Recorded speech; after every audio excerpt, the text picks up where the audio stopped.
Welcome to Dungeons and Chickens, the podcast where chickens fight back. Woohoo! Woo! On my own then. That was 100% it, guys.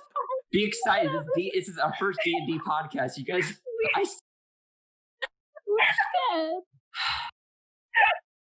All right, so the way this podcast, at least its first episode, is going to work is I'm going to introduce you guys to our world because Dungeons and Dragons comes with unique rules because I'm creating our own session for us. We're not going to be following any sort of pre-made adventure. This is my own custom adventure that I made while in my pajamas. All right, so let's first start off with rules that we're going to use while we're at the role-playing table. So the first rule I'm going to discuss is that roleplay at our D&D table is heavily encouraged, and I will actively be trying to use many forms of voices and descriptions to immerse you and the listeners into the world as my job as a dungeon master. And the same goes for you guys at your own pace. If you don't feel like role-playing, it's fine. Just you can easily slip into it. It's just all for the benefit of the listener, I guess.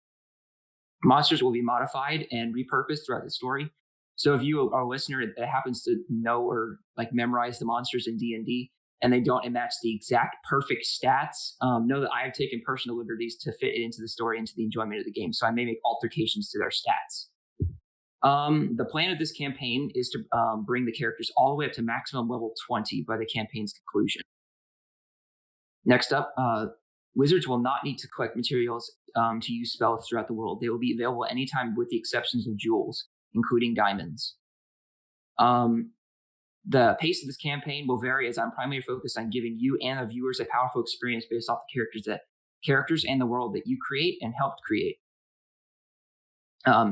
If music is decided, music will be provided by either me while in play or edited in. This music will remain copyright free as to not infringe on any laws.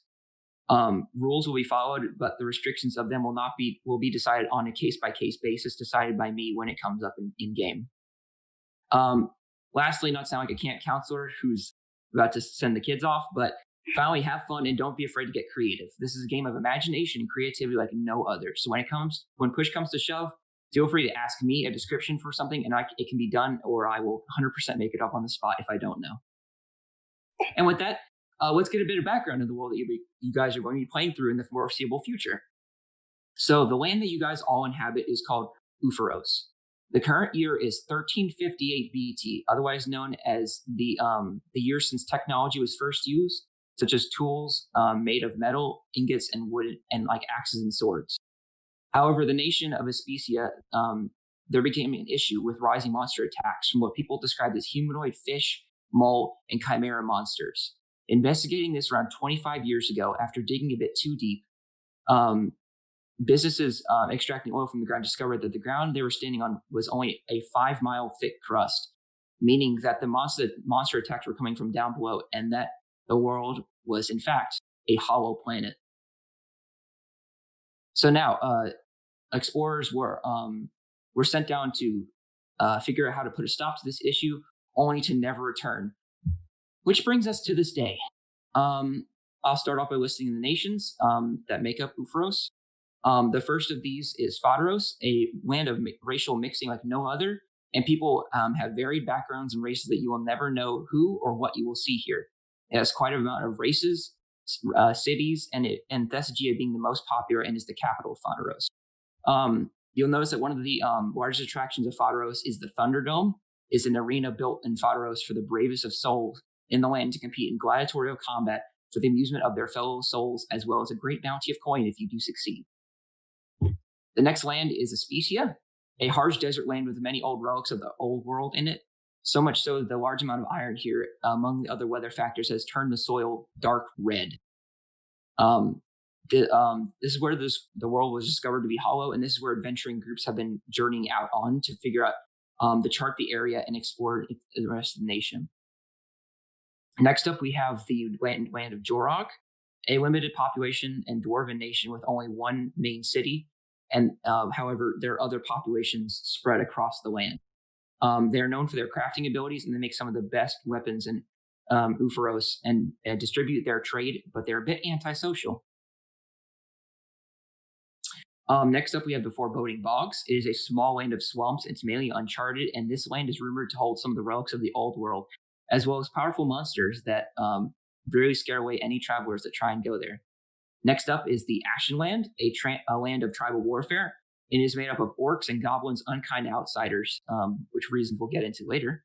And they have a capital city as well, restricted to their own kind. They have their own capital city as named Brokog.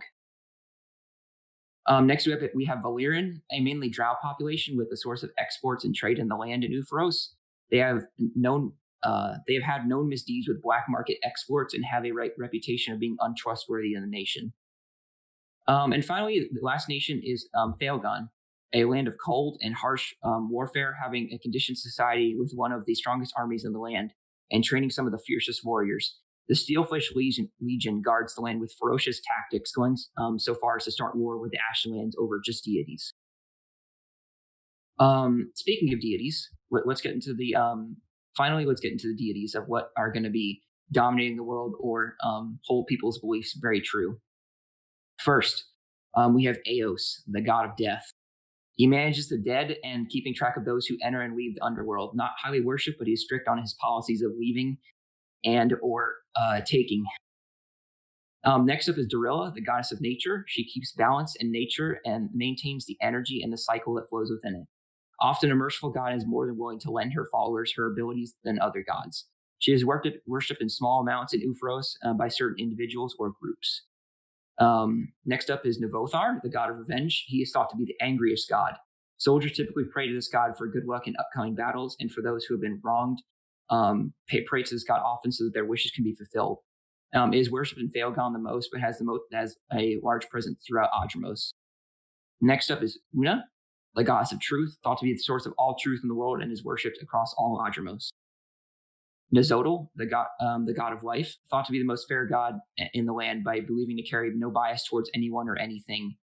And as chaotic as they come, and make sure that the other gods stay within their balance as well, worshipped across all Adremos. So think Zeus in the Greek pantheon. He kind of keeps all the other ones in check. Sorry, he's the god of life and death. Rayon, the gods of shadows and the hunt, worshipped in the Ashenlands and the tribes there, and said to bring good luck by those who pray to him for their hunts, and they will receive bountiful hunts if they do so. The Light Mother is a deity of the olden times, thought to control the sun and all of its warmth. There have been stories that people harness these abilities for flame in their own gain, but it's been falling off as kind of a dead religion, but there are some dedicated that keep following her. Now, lots of words. Don't worry. You guys will be able to, those playing and those in the comments will be able to ask me anything that you would like me to. There's a lot of information, but if you just go along, I'm sure we'll answer your questions along the way. So first, let's get into who's actually playing the game, because it's not just me alone. Anyway, first off, we have Charlie. Why don't you start us off? Hello, I am Charlie. You guys will know me as FowlPlayGaming. Obviously, this is where the video is being uploaded, so I'd like to think if you're here, you know who I am. So I am going to be playing Lyris, the human paladin. That's all I'll say for now, but yeah. All right, next up, we're going to have Ria. Why don't you introduce yourself? Hello, I'm Ria. I'm known as CarryOnMyWaywardNun on Twitch. I'm actually FowlPlayGaming's wife, and I will be playing a human warlock called Delilah. All right, and finally, we have our last character of the party. Millie, why don't you introduce your character? Hi, my name is Millie, also known as unHappyBunny on Twitch. I'm going to be playing a half-elf sorcerer called Alora. Nice. All right, and now that we have our party just introduced a little bit, why don't we get into each of the characters? Let's start our journey, shall we? Yeah. Yes. All right. So we start our scene. First, we kick off our adventure. We bring ourselves to Ufaros' capital of Thessagia, where we see a shadowy figure hop out of a window and glass shards going everywhere. The shards scatter over the ground, and when the figure lands, it seems to stumble and kind of drop shiny objects out of its bag. Quickly picking them up, it manages to get them all back in their arms. After moving away from what seems to be some sort of clerical building, the figure reveals itself. Ria, if you don't mind, what do the people see when the figure emerges from the shadows? Oh lordy, I'm first! Yay! As in, I'm so sorry. Yeah, your description. Myself. Yeah, just Okay. what character do they see? A very, very, very short person, literally 4'10", 4'11". She's about 17, 18 years old. She's very young still. Her skin is very pale, almost clammy. Her skin looks so thin. She's undernourished. She has really long, dark hair that is so messy that it looks like it's never seen a brush in its life. She has a long cloak around her shoulders, and she's wearing a dark leather armor as well. And she's definitely very distrustful of everybody. She wants to be. She can see that there are people looking at her, and she's immediately very nervous. All right. So with that kicking off, you are in the middle of an alleyway, holding a bunch of gold and valuables. So what would you like to do in this situation? You see that people around you in these kind of busy streets of Thessagia, they're kind of like, they just heard a crash, and you can tell by your hearing that there's some people kind of walking over to kind of investigate. The alley's kind of run down, to say the least. It's has a few crates. You can, like, there's lots of, it's pretty run down. It's not really meant to be used as a hiding spot, but I'm sure it could be. But yes, the people are coming towards your location from what you can hear, at least. So as you said earlier, some valuables dropped out of my pockets or out of my bag or something. I very quickly gather them up into my arms, probably making a lot of noise as I do it. Are any of the crates sort of, I suppose a lot of them are probably broken or run down, but are any of the crates available to hide in? Make an investigation check, actually. Oh, yes, I must bring up my character sheet. First roll of the campaign. Can I just say that everything we have typed in the current chat is on video? Oh no. Okay, so not great. So Okay. you can tell that there are crates that are obviously broken.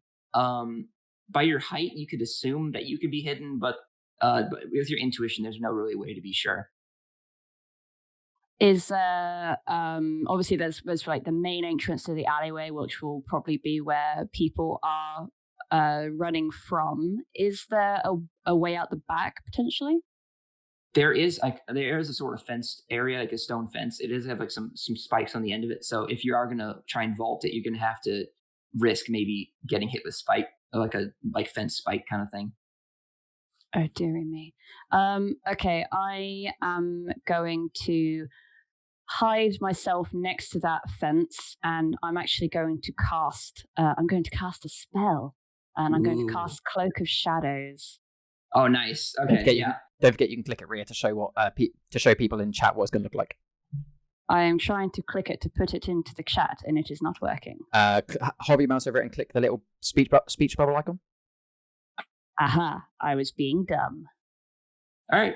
So you see that there are people coming, and you can at this point you kind of like, you're holding your valuables, like, oh shit, and then you kind of like make some like hand like signals, like significant, and you're just like, and then you're gone. And then so now you are cloaked, and your valuables are showing, like it just shows floating gold in your arms now. But I mean, if you stuff, I remember you mentioning you stuff them back in your pocket, so everything is hidden at this point. Good, thank God. So what would you like to do? You have 6 seconds of invisibility. I run out the main entrance of the alleyway and try to duck behind something where nobody will see me. Okay, so making your way out, you see that as you're walking, you're kind of sprinting like out of the way, you kind of see like there are two like kind of like, they're pretty not well-to-do folks. They're kind of just like, did you hear that noise?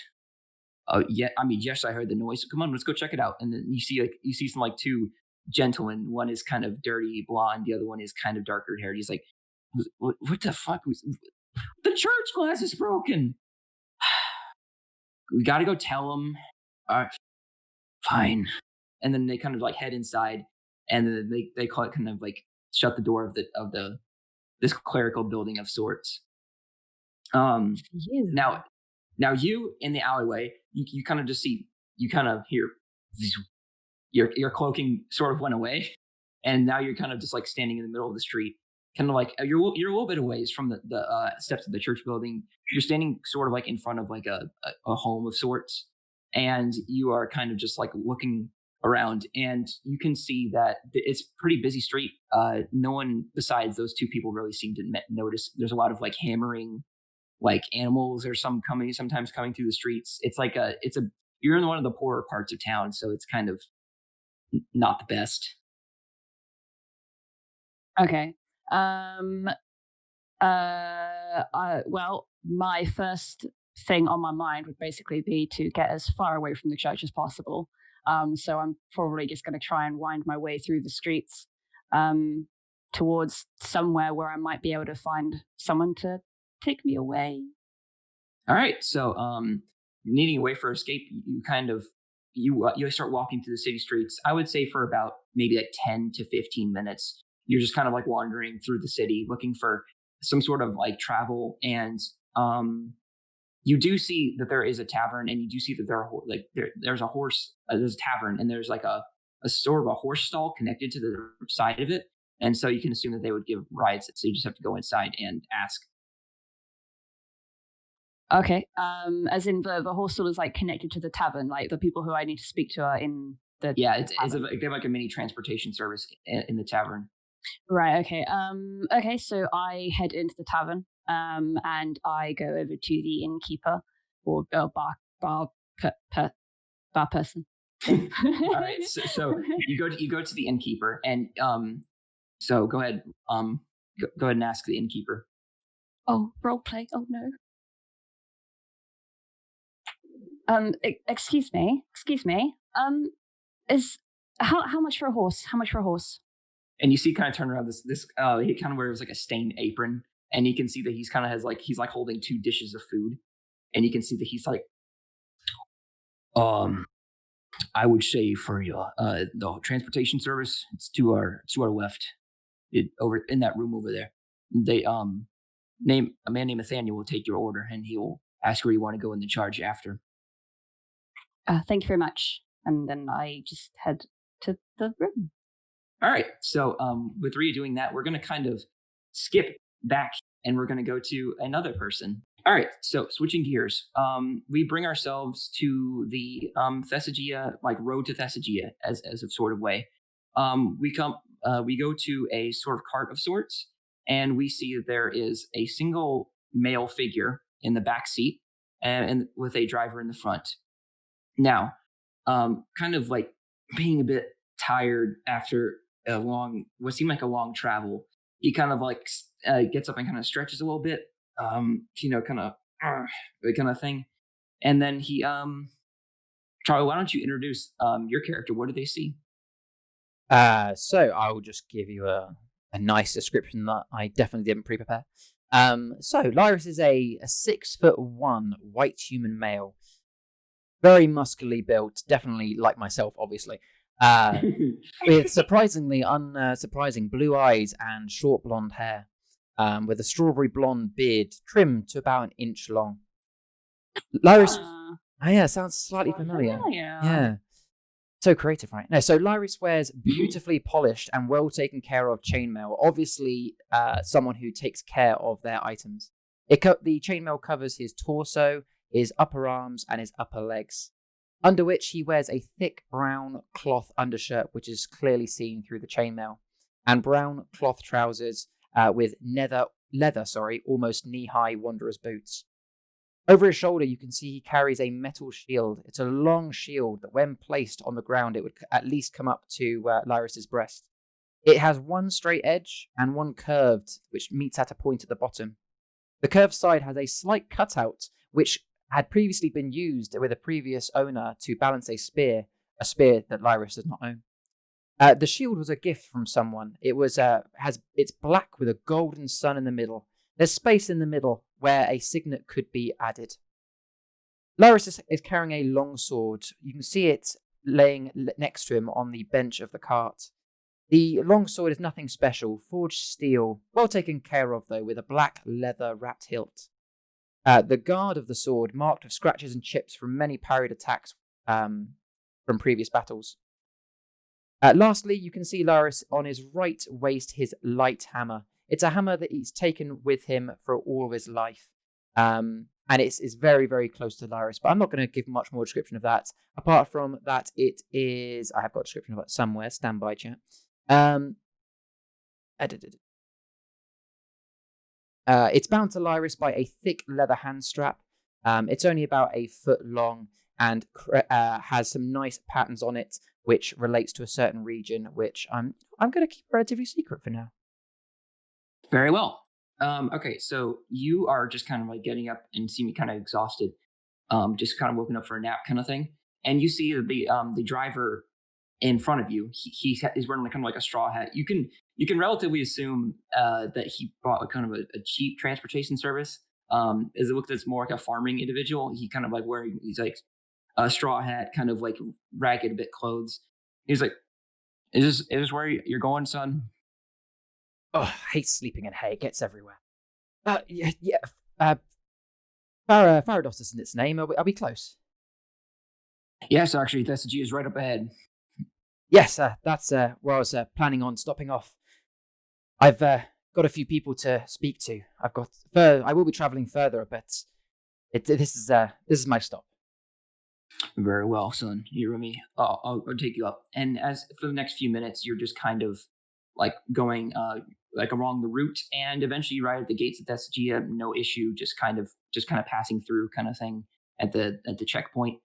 And so you enter the streets. You see that the streets are bustling just like before. Massive like gaps in between houses. It seems like this is a very busy street, and it's very busy as well. You hear hammering, the kind of thing, and just lots of background noise, to be sure. Any place in particular you want to be dropped off, son? Wow, isn't this place just bustling? It's wonderful. Wherever's good for me to speak to a couple people. This place seems. Sorry, I'm in awe. This place just seems so lovely. Take me to the nearest tavern. Very well. There's one near here called the Foamy Bass. I'm sure it will meet your needs quite nicely. And you make your way through, and he says, "All right, son, this is the drop off. You paid earlier, so by all means, this is the end of your journey." Thank you so much, sir. You've been incredibly kind to take me here. We didn't really talk much, but you seem like a lovely person. I wish you well with your travels. You as well, son. I hope you get what you're looking for. And he kind of heads off, and it seems like he's gonna make the loop back around from wherever you came from, or wherever you got the transportation service from. So, you walk in, and you can see this tavern is bustling. Like when I say bustling, it is like out of the wall kind of people. It's like there's people playing cards. Like there's one says, "You liars, you cheat! How dare you!" It's like, and he's kind of like he pulls like a knife on him, and he's like, "It was all in the cards, my friend. Nothing to worry about. Just a couple of friends playing a card game." He's like, "Well, you lying son of a," and then you see kind of his friends kind of like pull him back, and he's like, "Oh, when I get my hands on you," and you can see this. He's kind of like this is a very rowdy bunch, and you can see the people are drinking and kind of like eyeing you when you look in. And then you can see, like you hear, and then he says, "Nice armor." Thank you, kind sir. I've treated it well. This seems like a pretty nice place. What's the cheapest drink I can get around here? I haven't got much on me, but I know. So you play a card game. Can I play with you a round of it at some point? Yeah. Actually, son, I think one of our players just got manhandled out of here, so I don't think now is the best time. No worries. You see this kind of like an elven gentleman who's like, yes, he didn't think I was quite of the playing fair type, but I think this is an eye of the beholder, don't you think? Yeah. As long as you didn't slip an ace under your sleeve, I'm sure you're fine. And with that said, you kind of just like step away, and you kind of see he's like, the bartender's like, "Gonna get you anything, son?" Yeah. What would you recommend? This is the first time I've been up this far north. What would you recommend? Oh, they do have a good Thessagia brew over here. Sounds ominous. You didn't actually tell me what it is, but I'll take it, sir. Sounds lovely. Listen, whatever's from Thessagia, I'm telling you, you're gonna like it. By the looks of you, you can take it. And then he kind of like goes to the back, and he comes back a few minutes later, and he kind of like in a stein. He kind of like just like puts it on the table for you, and kind of like slides it over, and kind of like and it slides over to you. All right, I take a nice big swig.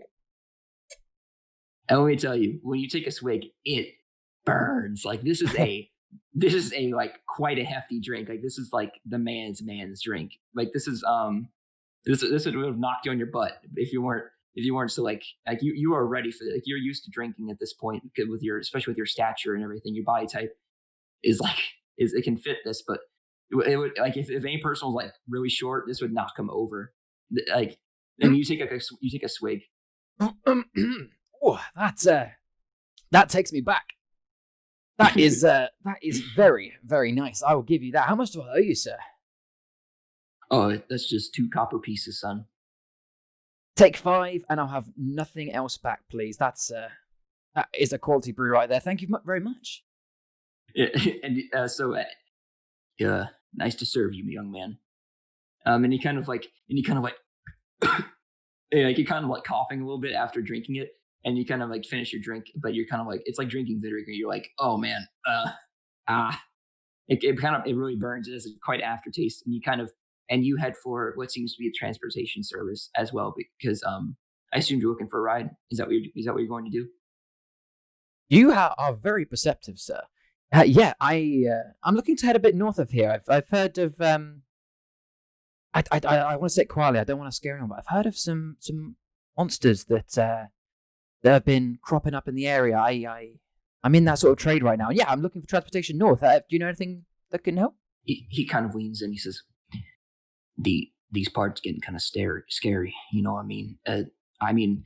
What I can tell you is that it's no easy job. I could kill thousands of soldiers that have been sent up there by the kingdom. I can tell you that it's no easy feat. But I do wish you luck if you happen to put an end to these attacks." Well, in the darkest of hours, there's always a little bit of light, and hopefully I can be that light. A little bit corny, I know, but I'll try. Best wishes to you. And he kind of like picks up your glass and he kind of starts like rubbing it down with like a rag. I didn't even finish. Jesus Christ. just fine. He pours it on the floor and then he types it down. I gave him 5 bronze for that. Fine. You know what? Drink it off the floor.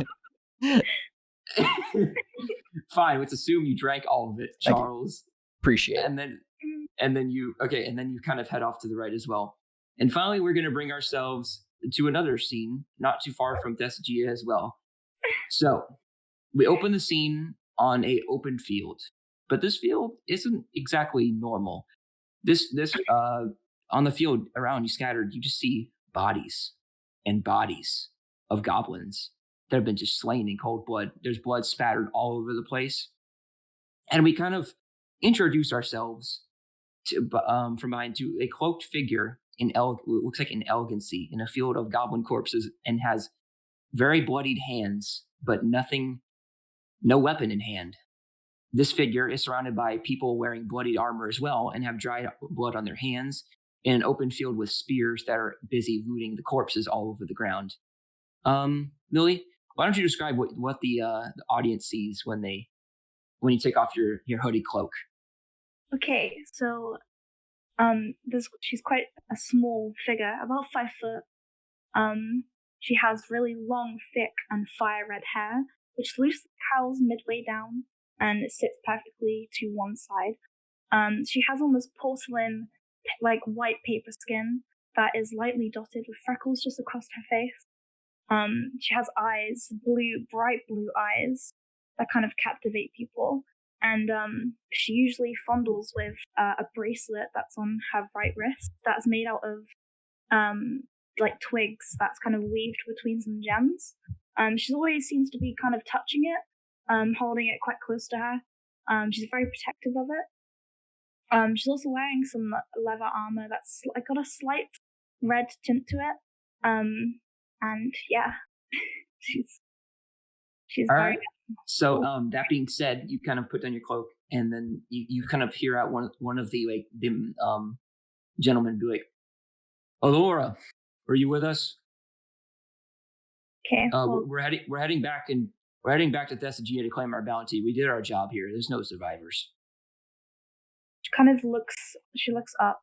She's got kind of like a her eyebrows are kind of arched. She looks almost angry, but she doesn't really say much. She just nods her head, and she walks alongside them.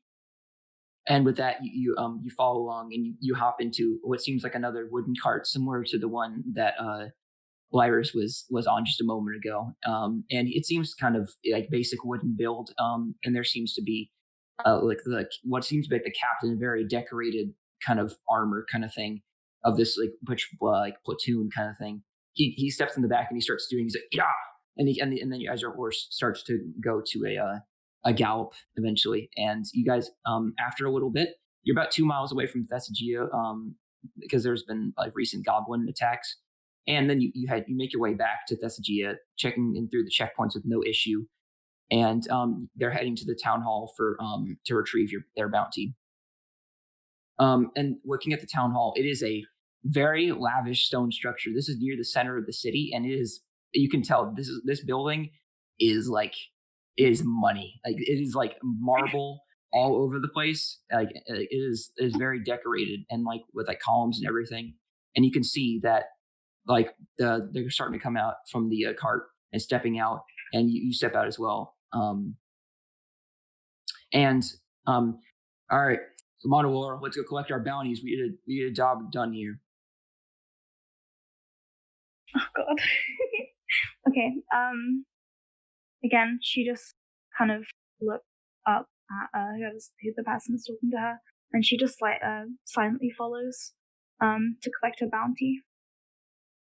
All right, and so you follow your way in, and you can see that entering this interior, you can see that there's like a lot of desks. One is in the center, and it seems to be like that's in front of you is the lawmaster, the person, like kind of like the judge of this city, manages all like its disputes and cases. And you can see to like the right and left, there's some like there's like a bounty table and then like a dispute table kind of thing, like where they can like file disputes. And they all the guards head over, like all the soldiers that are with you, they head over to the table and they each take like a little baggie of coin, and they kind of they take the coin and they put it in their pockets. And he says, "Here's your share, Aurora. You did a good job today." Why, thank you. No, she's gonna go up to the person that's talking to her and take her bag and shove it in her pocket, and she says, "Why, thank you. You know, it's all in a day's work." All right, well, get some rest, okay? We'll be looking out for more bounties in the future. Maybe not with us, but as a bounty hunter myself, I can tell you that this job requires a lot of rest. So check yourself in a tavern as well. Thank you. Rest well. You as well. And as with that being said, you kind of make your way out of the town square, and so you exit the town hall. Would you like to head to a tavern, as mentioned? Yeah, sounds nice. All right. So, making your way to this tavern, you enter and you can see the exact same thing. It's a very busy place. There's a card table is now empty, but there are still people like rows, and like there's like just like both aisles of like seats or whatever are just taken by everybody, and like people that are like kind of like arguing. There's people that are just like just kind of drinking, sharing stories, like betting kind of thing. You hear some people say, "Man, you hear that guy from the Thunderdome? He's ruthless. I mean, I've never seen anything like it." Like you hear like whispers, like like he was like, and you see like a guy's like, "Fine," and he kind of like hands it like some gold, and you can see it's a meaty sack of gold. So it's like these people are betting quite amounts of sums of money on these fights from the Thunderdome and what you can put together. So you've entered town. What would you like to do? Okay, she's kind of gonna roll her eyes a little bit at the people that are betting all their money. She thinks it's a little bit stupid. She quite likes having her money to herself. She's gonna be kind of holding on to the bracelet that's on her arm. She's a little bit nervous. She doesn't really do well in big crowds, so she's just gonna put her head down and walk up to the barman and order herself a drink. Sure thing, little lady. And he kind of gives you a drink, but this one just seems to be your standard liquor. I mean, nothing really stand out about it. That's fine. I want to take like a really big swig of it, and just I don't know, give him some money. All right, yeah. So you pay him. It was 2 copper. Actually, yeah, it was 2 copper as well. So you hand over the payment. And anything else you'd like to do while you're here? I think I'm just gonna go find a quiet space and sit down and I don't know, fumble with my bracelet more. So you look around and you can be like, man, there's no real space around here. It's kind of packed. So you kind of like, I mean, that room looks empty, and you kind of head towards this transport room. And as you kind of head, and it's like there's like sort of like a bench or whatever you can sit on, and you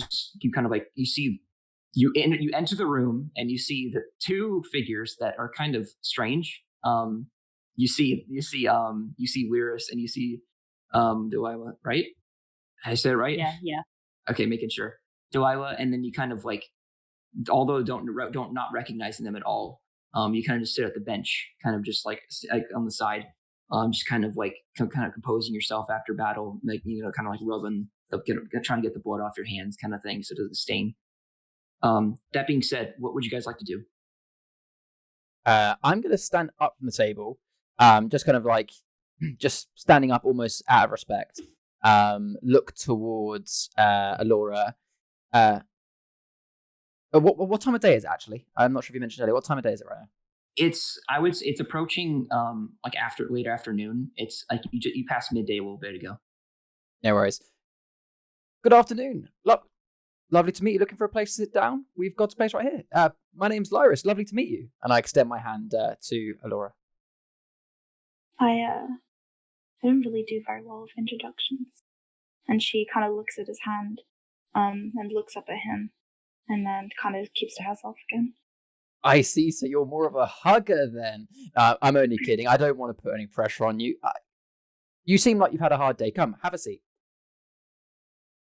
With that being said, there's kind of like a waiting area kind of thing, and you know, kind of you just kind of sit down and get ready, because there's some people negotiating transport as well in front of you guys. So you guys are kind of like essentially kind of like waiting in line, but you get to sit. It's kind of like when you're at the barber, you get to sit before you get your haircut, kind of thing. So you're like you're each waiting for your own turn, kind of thing. Okay.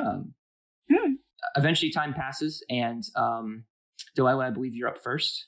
You arrived first, so he says, "Ma'am, next." Okay, I get up, walk over quite briskly, and a little bit nervously, and I say, "Where's the next transport going? I need to be on it." Sure thing, ma'am.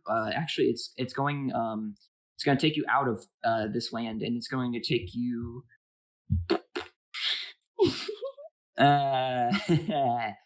You think I know? Let's see. It's going to take you to Aspecia. Perfect. How much? It's to Aspecia. Just I would say for this one, 2 gold pieces. All right, here you go. And I hand over the 2 gold pieces that I have. All right. He takes them and says, "Thank you very much," and he kind of like puts it under the table. Next. Hi. Lovely to meet you, sir. Did you say that last one was going? Sorry, it's going to Aspecia. Correct. That's where we're heading. That's perfect. That's exactly where I want to go, as north as I can go. There's my 2 gold, sir. I'll sit wherever I need to sit. Well, I need to watch out for tree branches there, fella. It's fine. I can headbutt them. I'll be all right. All right. Next. Oh God. How do I pronounce the place? Aspecia. Aspecia. Okay. Well, funnily enough, I'm also going to Aspecia, so I'd like to I'd like to ride as well. Fair enough. Seems like we got a full ride. All right. Then you kind of like, the road to Aspecia is now closed. Any other further requests to Aspecia will be declined. And he says, "Got the final seat, ma'am." Thank you. And you kind of like you head off to the cart as well, and you can see that you kind of like look over and you kind of see the person that you were just talking to kind of like walks over and just kind of sits down as well. Okay. Are we the only All right. ones on the transport? There's two others. One is kind of like a gentleman in like if I would describe him, I would say medium armor. He's kind of like has like a white stone. He's like and kind of like sharpening his blade kind of thing, as if he's getting ready for combat in the near future. And the other one? The other one is going to be your driver. He looks like he's the employee of the Foamy Bass. He's going to take you along the way. He seems to be a standard like leather armor kind of thing, but like leather attire. He just wears the armor mainly for just his own safety when he travels. Okay. Oh, looks like we're in for a long ride together. I guess we should get to know each other a little bit. We don't want to sit in silence, do we, guys? We wouldn't want that. I'm Lyris. Lovely to meet you all. I'm traveling north. Heard there's some monsters to attend to. Who wants to tell me a bit about yourself? And as you say that, you kind of like, sorry, Rhea, you kind of like you guys are like moving out of the city. You guys are kind of starting to make your way through the streets and like out of the way. Yeah, who wants to tell me a little bit about themselves? I just look at him like he's a little bit crazy because Delilah she's never had interaction like this before in her life. So she's a bit like, bruh, what? Nani? Nani? You seem surprised. I know I'm tall, but surely you haven't seen someone like. Surely you must have seen people like me myself. I'm sorry if I took you by a bit of a surprise there. What's your name? Wait, sorry. Out of RP, how tall are you? 6'2", or 6'1" actually. Even still. Goodness, I'm very small compared to you. I'm like up to your belly button. So you in being at eye level, you kind of have to like. He has me sitting down, and I need to be standing in front of him to be just below eye level. Yeah, since you kind of look up at him a bit. I mean, I'm trying to remember what Charlie just said. It said, wow, you seem a little bit staggered there, as if you haven't seen a 6'1" human before. You're okay, ma'am? That would be because I haven't. Oh, well, hopefully I'm a good impression. What's your name? Does it matter? Just trying to make light conversation, man. We're going to be on here for a little while. But this one doesn't seem too talkative either. This is my slightly hugging friend, I think, apparently. What? I never actually caught your name. What was your name? I look over towards Laura. I start scowling.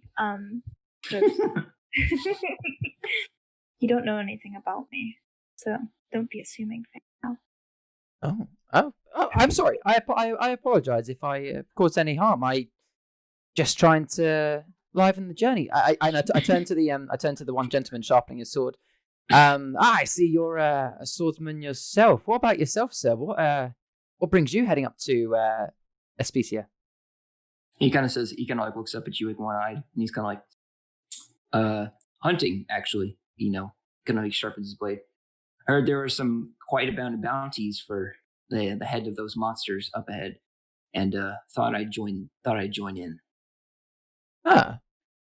You and me have a lot in common, sir. That's the exact reason why I'm on this wagon myself. What's your name? You seem like a strapping fella. My name's Arthur. Nice to meet you. Arthur, and he kind of like reaches out his hand to you. It's like shake. And I shake back with a nice firm grip and a nice smile, make some good eye contact. Ooh, firm grip. Oh, I guess. And not then a job interview. And he kind of like pats you on the back, and he's like, "Nice for traveling together." He says, "I'm gonna catch some Z's though. It's been a long day." And he kind of like leans back. That's fair. I'll keep my voice down. You want me to sharpen your sword whilst you're sleeping? That's not a euphemism. No, they're just a few daggers. It's no big deal. No worries. Well, I know how to take care of a sword. Again, not a euphemism. So if you need, I'll just keep to myself then, I guess. And I kind of sit back in my seat and kind of I just kind of like play around with my sword again. And you kind of just see that you kind of see it's pretty funny because like you're expecting him to like be like this, but then you like see his eyes are open and you can tell he sleeps with his eyes open. Yeah. Oh, bro, what the fuck?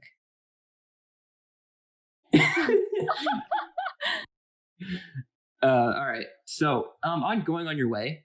It's going to be a little bit. So you guys make your way through, and you guys are going to go and here. Let me just pull up my map real quick because I need to make sure. All right, got it. All right, so you guys start making your way, and you guys are going to have to pass through a few villages on your way there. You guys start making your way, and you guys see as you leave Thessagia, it's just open fields and countryside. It is pretty like it's a well-guarded nation from the outside, but inside it's pretty rural. And the only like notable thing in this area are like a few fishing cities, Thessagia and the Thunderdome. And so as you guys like start making your way, it is just houses and houses and houses and houses until you come upon like a small spit of woods kind of thing. And the driver says, "Oh, I'm sorry. We're gonna have to cut through here. It seems like the road up ahead is pretty clogged. Like there's a couple of caravans ahead of us. Does anybody mind if we go through the forest? I mean, it's a well-carved path." I've never seen this much green in my life. I'd love to go through. Ma'am? I don't really say anything, but I'm like the entire journey, basically, I've been looking at all of the landscape passing, like with a lot of interest, taking note of everything that I've been passing and kind of looking at it with sort of an expression of awe, I suppose, like a childish wonder, if you will. Gotcha. And he says, "Quiet bunch. I guess we'll take the route. It seems like one of you is interested." And this guy's asleep. I'm sure he would vote to be in. And he kind of looks at him and he sees like, so he's kind of like a bit unsettling. And so he's kind of like, "Alrighty, well, we're gonna go through here." And he's kind of like, and you head through, and you kind of enter the forest, and it seems to be like there's occasionally some like you can like hear like some birds like. You know, kind of like scurrying away, and then you see like some, like it's just some wildlife. Every occasion, like you see a few squirrels and some trees, and you see all these small creatures. This is like a mild woods, but you kind of see. I'm gonna need everybody here to make a perception check. Holy shit, a squirrel! I've never seen that shit before. Squirrel. Perception, yeah. Just saying now, I don't care if this is in the video or not. Drybones, when you do sound effects, go a little bit closer to a mic so it picks them up better. Like when you're just generally talking, where you are is fine. But if you're doing a sound effect, just lean slightly in. Gotcha. Holy crap! Okay. Yeah, Rhea. Check that shit out. Septive Beach. 2020 vision. No. Oh, okay. But no, I meant like for this year. No. Anyway, so you guys are especially Delilah, since you're like so attentive to the landscape, you are just like, wow. Like you kind of like, you're not really saying anything, but you're kind of like you're kind of a squirrel. No.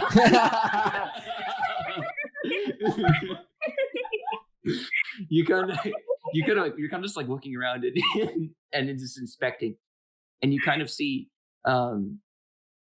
you in particular. I would say here, I'm gonna look at what's everybody's roles. Okay, I would say Lyris, you're kind of like, you're sharpening your sword, so I would say you're a bit preoccupied, but you kind of see in like your peripheral, not clearly.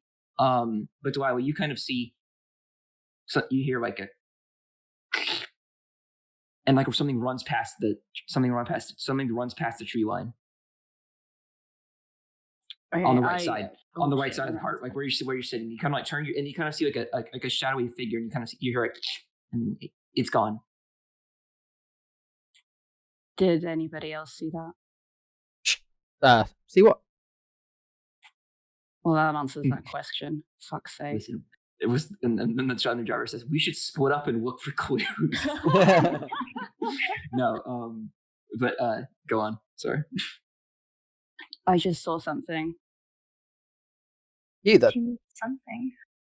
I'm not sure what. It was some kind of It was dark, some kind of shadowy figure, but there's definitely something here. Are we sure that we're supposed to be going through these woods? I'm sure. I mean, they're well paved.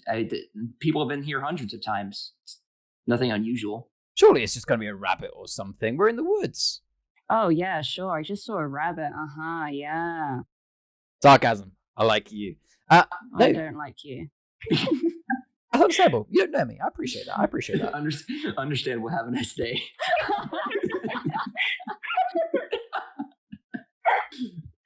What did you actually see? Like, is it just You say you saw something, but what did it look like?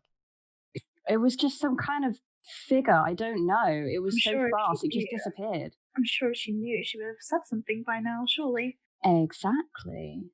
2 people with sarcasm. I like you guys. Oh, Jesus. I scoff. One moment. Okay. We're kind of just gagging up on Charlie. We're kind of dicks, aren't we? We're kind of... Yeah, we're assholes. It's like on Valentine's Day. No, screw your flowers. I don't want them. You guys try and break down my wholesome shield. You try. You try. It won't never succeeded. It'll never work. I get a natural roll 20 in my wholesomeness.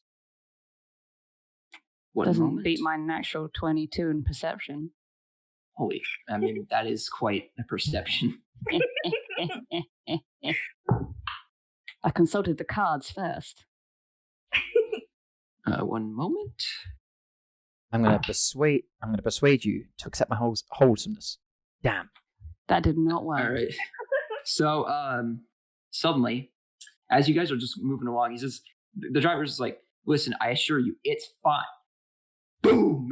He just gets football tackled like hardcore. It's like he's like I'm sure we're fine. Boom! He gets hit off his seat. He flies like he goes and he just like you got wind on the other side and you're 10 feet away from the cart. Just absolutely just decks the guy. I'm just gonna clarify for the English viewers here: American football. American football. Yes, and you can see that like suddenly you look over. And everybody can hear kind of adjust their vision because adrenaline just kind of just spiked. And so you guys kind of look over and you see what seems to be is that a fish? And it's it has it's kind of like half human. It has skin portions, but then it has scales in the other, and it has a giant carnivorous fish head, if you'd imagine it. And he's kind of you see he's take a huge jagged bite out of his corpse, and rips out his internals with one bite of his teeth, and he kind of. I'm screaming, by the way. So just to clarify, we're talking mermaid, but the wrong way around. Yeah, so it's two human legs with the rest of it being it's like a trout with 2 spindly legs. Like a mackerel head with some fucking legs hanging out of it. So it's not completely fish. It's like a mix of scales and skin, and it's he has a gaping maw of teeth and spines going up his back, and it's it's just it comes at you as I need to get away from this thing as soon as possible. I just need to go, or whatever. Fight or flight is going to kick in. All right. I mean, my fight clicks in. I'm just kind of my face will go from, it probably was looking quite happy and wholesome before, but it's just going to kind of snap into seriousness. I actually didn't ask. The cart we're in, is it a closed cart with a door or an open cart that we just jump out of? It's an open cart. Imagine carrying goods. You guys are sitting in the back. Okay, I jump straight out and draw my longsword. All right. And as you kind of go to investigate, you kind of get closer and closer, and you see it goes for a second, and then you see, and as you kind of get closer, you see in the background, in behind him, and you see 2 shadowy figures, and you kind of see there's more, and there's 2 more, and they kind of glare at you, and you can see their eyes are just completely dark, you can't see anything, completely black, and it's hard. They have no pupils or anything. They just kind of stare at you. And as if they're getting ready to attack you. And if you guys don't mind rolling initiative for me. Oh, no. Oh. My initiative was not great. All Okay, so initiative order. So if I can have 25 through 20. Sorry, Okay. say that again. Initiative order. If anybody rolled initiative 25 through 20. No. Oh, sorry, no. So I can tell you the initiative now. I rolled 13. No, I know it's easier here if I wrote this real quick. And then I got 20 through 15. If anybody got that? No. Okay, 1 second. 15 through 10. Yes, I got 13. Okay. 10 through 5. Bunny got 5. Okay. Or Laura, I should say. Just saying, do you want this to be in the video? And then 5 through 0, yes. Okay. I got a 2. I gotcha. I was very frightened. Can we just briefly explain on the camera, if you weren't already, I might put in the video at this point in the edit colors around it, but the blue dice is Lyris, the purple dice is Delilah, and the yellowy gold dice is Allura. That will be the same throughout the entire campaign. Right. All right, so now that we've gotten to the nitty-gritty, the fish people rolled initiative first. So, and they rolled the highest. So, all 3 of them are going to go at the same time. Oh, wait. Okay. I'm sorry, my internet. All 3 of them are going to go at the same time. So, I'll be rolling, let's see, this. Oh, so they're going to go, and this one is going to move to you, Lyris, and he is going to attack you, and he is going to get a 12. Does 12 meet your armor class? No. Okay, so as you go, and as you have your shield, you notice that he suddenly lunges from the dead body and just full force goes towards you. And as he goes to bite you, you notice this kind of slower-ish reaction.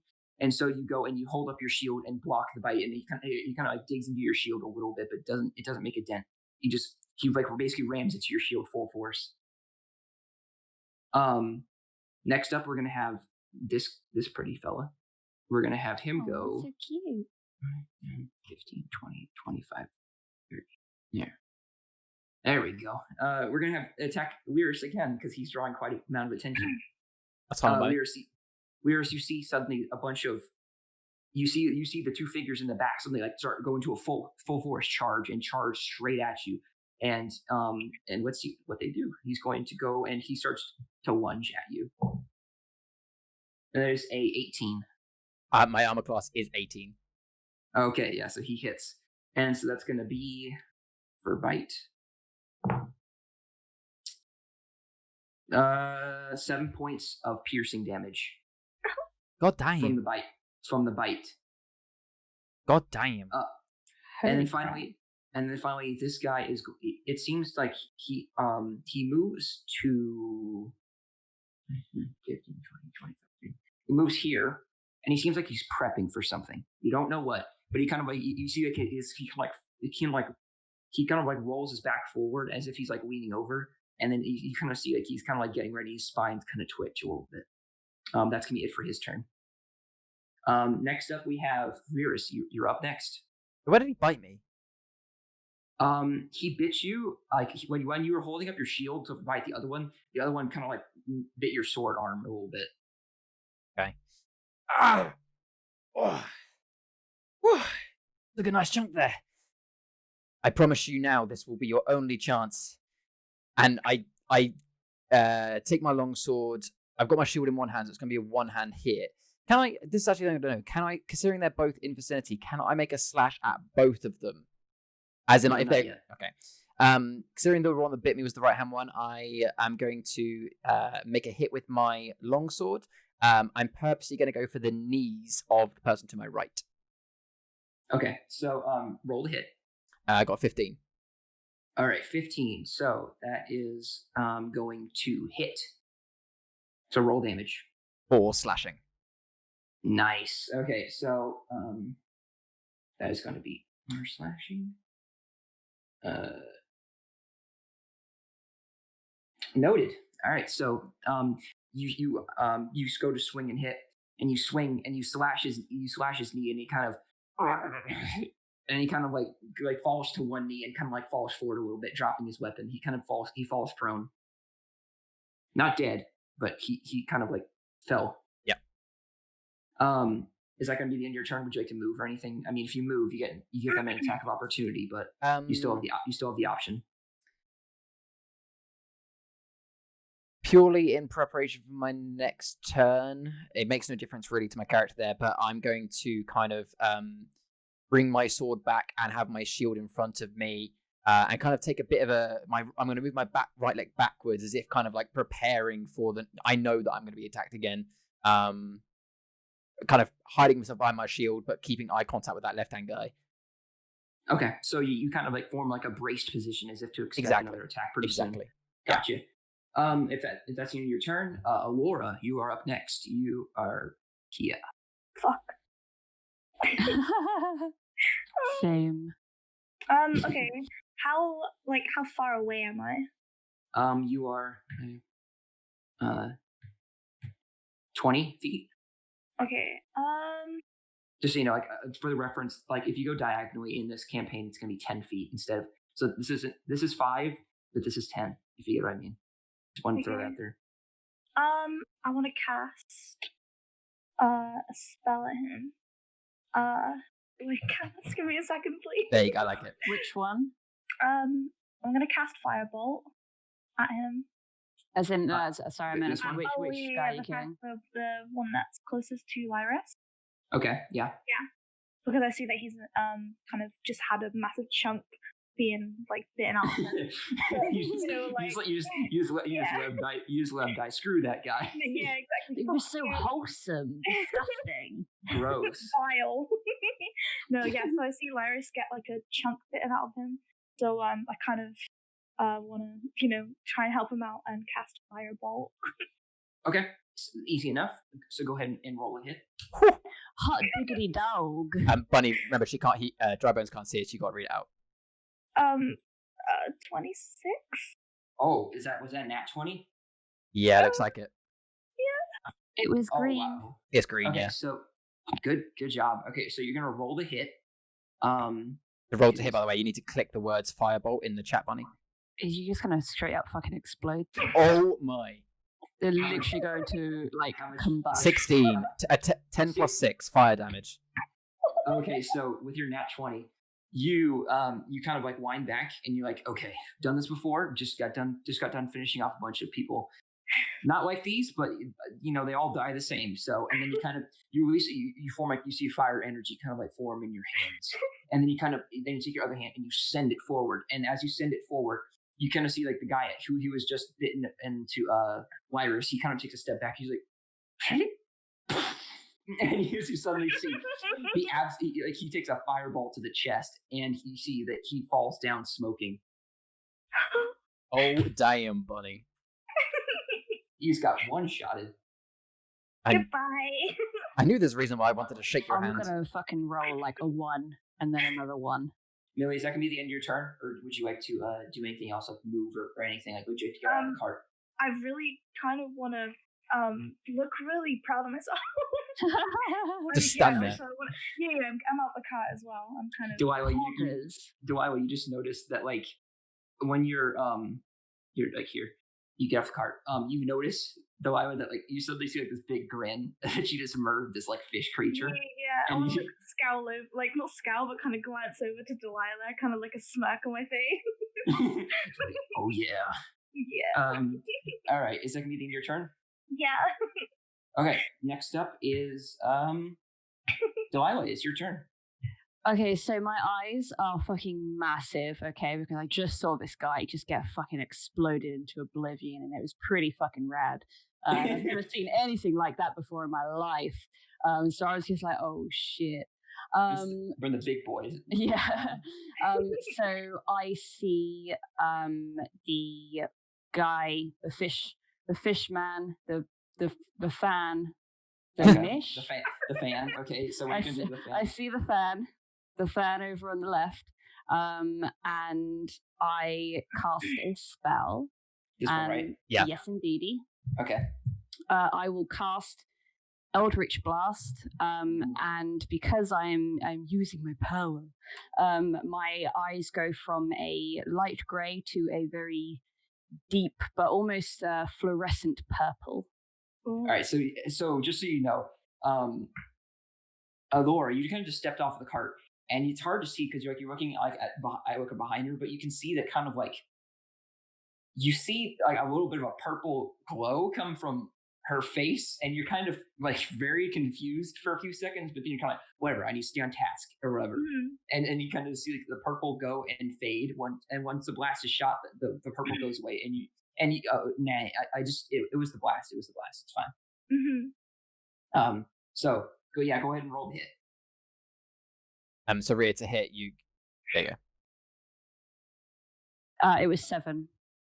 Okay, yeah. So as you shoot, the blast goes wide and hits a tree, and you can hear it kind of burning. But the tree's hurt and took a good chunk out of it. Oh, well, I got the tree. That's cool.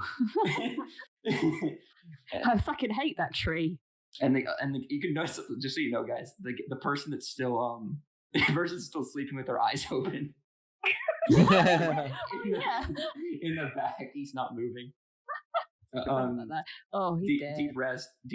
All right. So, would you do anything else with your turn? Sorry, I was mid drink there.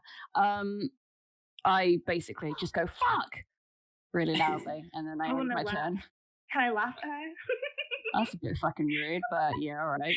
Yes, you start giggling, and then. And so, but do you want to get out of the cart? Yeah, I'll vault on the right hand side of the, like that. There, just so you know, like this is the cart. Just like this, like these 3 boxes right here. That's the cart. I'll probably trip as I get out of it as well. Like you go and like you step and it kind of clips you. You're like, oh shit. It's just like fuck. Keyboard laughed from Alora. Can I go and like help her up because I feel bad for laughing at her? Can I like put my arm down and try and help her up? You kind of like you will be able to next turn, but right now she just kind of ate shit. And I'm just kind of like face down on the ground, like ugh. Whoa. Okay. It's probably fishman poo there as well. It's like horse dung or something like that. Well, isn't that caviar? Oh wait, no, that's eggs. Ignore me. Carry on. Goodness, Charlie. So next up, you probably what the hell, caviar? I don't know about that game. Sorry, I just couldn't move on from that just yet. All right, so this one is going to spend half of his movement getting up. He kind of like picks up his, you see he kind of like picks up his spear and he's like, oh, and like he isn't. No spear. Never mind. He kind of just scampers and kind of gets up. As these are unarmed creatures, and you're just kind of like you kind of just give him a look like yeah, I just did that. And they're going to roll to hit you. This one is. That is a 6. That does not hit me. All right. So as you go, he tries to do the same thing to you. He tries to sweep your legs, but then you put your shield down quickly and block him, and he runs and he kind of hits his foot as well. So he is full force kicked solid steel. Nice. Then next up, you see this guy who was kind of like writhing and he kind of was like when he saw the blacks go, he didn't really react. He was just kind of like he'd give like one glance and then he was like, never mind, just keep moving on, kind of thing. And what he's going to do is he's going to shoot poison spines at you. And wait, Alora. For you. 1 second, I gotta check. Yeah, that's all right, let's see. That is a 17 to hit. Oh. That's against your armor class, Bunny, which I'm pretty certain is not 17. Yeah, I'm 15. Okay, so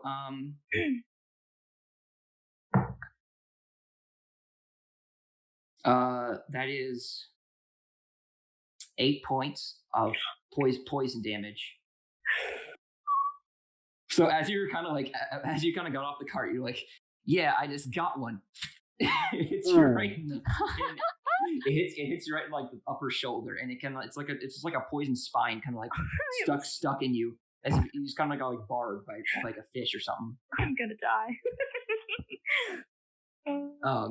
And so he's going to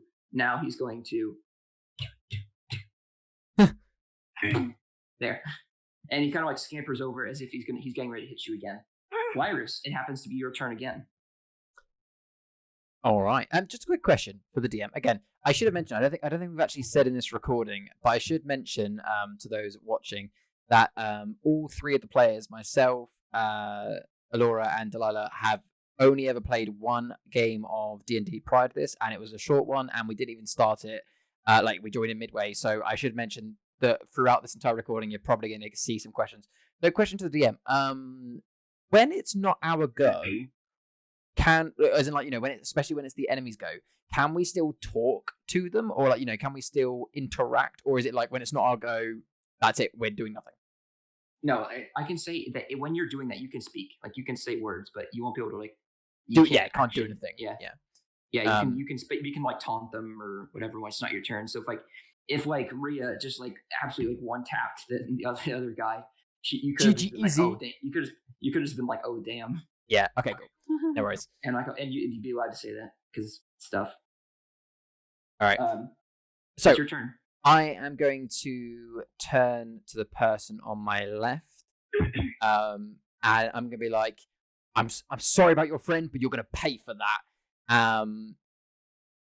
Now, again, correct me if I'm wrong. In one action, so because my shield has a point to the bottom, I'm going to slam my shield into the ground so that it stays there upright, ready to be grabbed. So I'm not like placing it on the floor, but it's not being used at this time. It's slammed onto the floor so that I can grab my longsword with a second hand, and I'm going to kind of right to left, just absolutely slash. And with this one, I'm going to the side of his body, right on his left arm. Okay, yeah. So you plant your shield, and then you just get ready full force swing and get ready to swing into this guy. Yep. All right, so go ahead and roll the hit. 7. So you swing, and then he kind of like he sees you plant the shield, and he's like he can expect something is coming, although his low intelligence wouldn't really help him that much. He kind of like he ducks below and kind of like holding himself up by one hand, and he kind of like does like he didn't really laugh, but he's kind of like as like he's kind of like chuckling at you. But he's and then he's like standing himself back up as if to get ready to hit you again. If I have any, I was gonna say, War, it's your turn. Go ahead, but go ahead. I'll say, do I still have time in my turn to re-pick up my shield, or is it now still planted on my next one? You can pick it up. Also, you can. Yeah, kind of. Once I finish my attack, I instantly realizing that I've done fucked up. I rush my left arm through the straps of the shield again and raise it again. Ready? All right. So, Aurora, you're up. You just got hit with a poison spine by this guy. And they're both now engaged on Lyris, and they seem to be kind of overwhelming him at the moment. Okay, so like I'm quite injured. I'm assuming. I mean, I've got 1 hit point left, so. Oh yeah, you took a spine, and you're kind of like, oh, ow. Yeah. Ow. So I'm like kind of staggering a little bit. And again, I want to cast fire. Whatever it's, hang on. I want to cast Firebolt again. Okay. I'm like, you can see that I'm in pain and I'm kind of angry.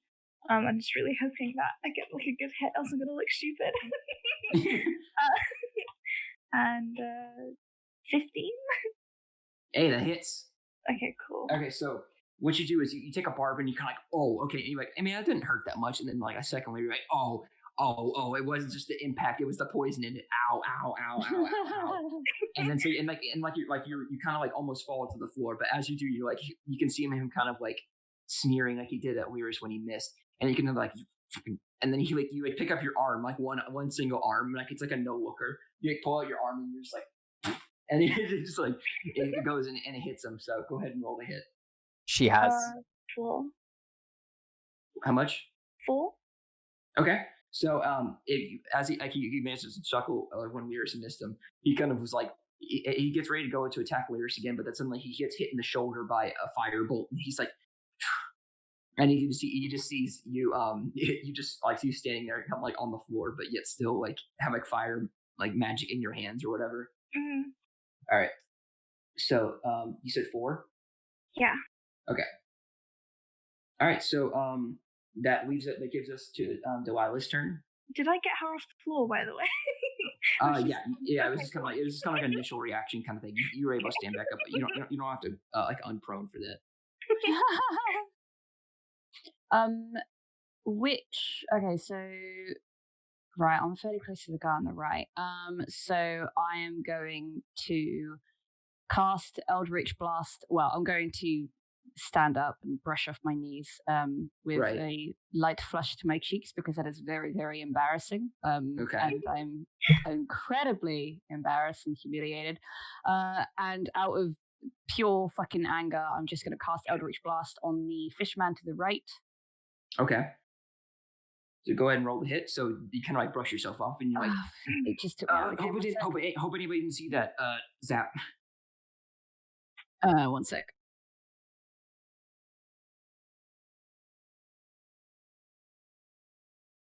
The suspense. It's not letting me put it in. There we go. So what was your roll? Sorry, I did it. I just got to scroll down. You can't Eldritch Blast, but you haven't actually rolled to hit. Sorry, you haven't rolled the damage. You need to do 1d10 from the left of I got an 8. To hit? Yeah. Oh wait, not to hit, but the damage. No, what would you get to hit? She didn't have to, did she? No, she did. Yeah. Eldritch Blast. You gotta what it does for you. So here, do you want me to roll like a d20 or roll a d20? Is it supposed to be a d20 for it?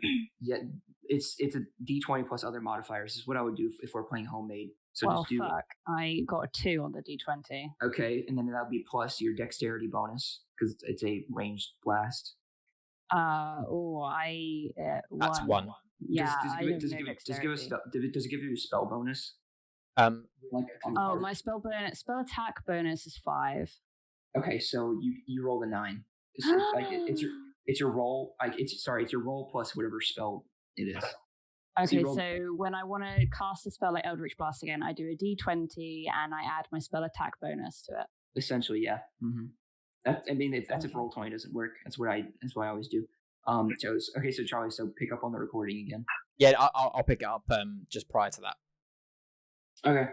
So so you go and you get ready and then you shoot, but you're still a bit discombobulated from still like just getting up and like the blood rushes to your head a little bit, your eyes go a bit purple and just goes. Is this guy right? Yeah. Yeah. It goes and it goes wide again, and it hits like something. I'm useless. It hits something in the far distance. It hits something. You can't really tell what, but it hits something. It's a hidden fish man. I did it. Yeah, natural 20. I'm so about to die. I'm useless in this. All right, Delira, is that your last turn? Do you want to do anything else before you in your turn?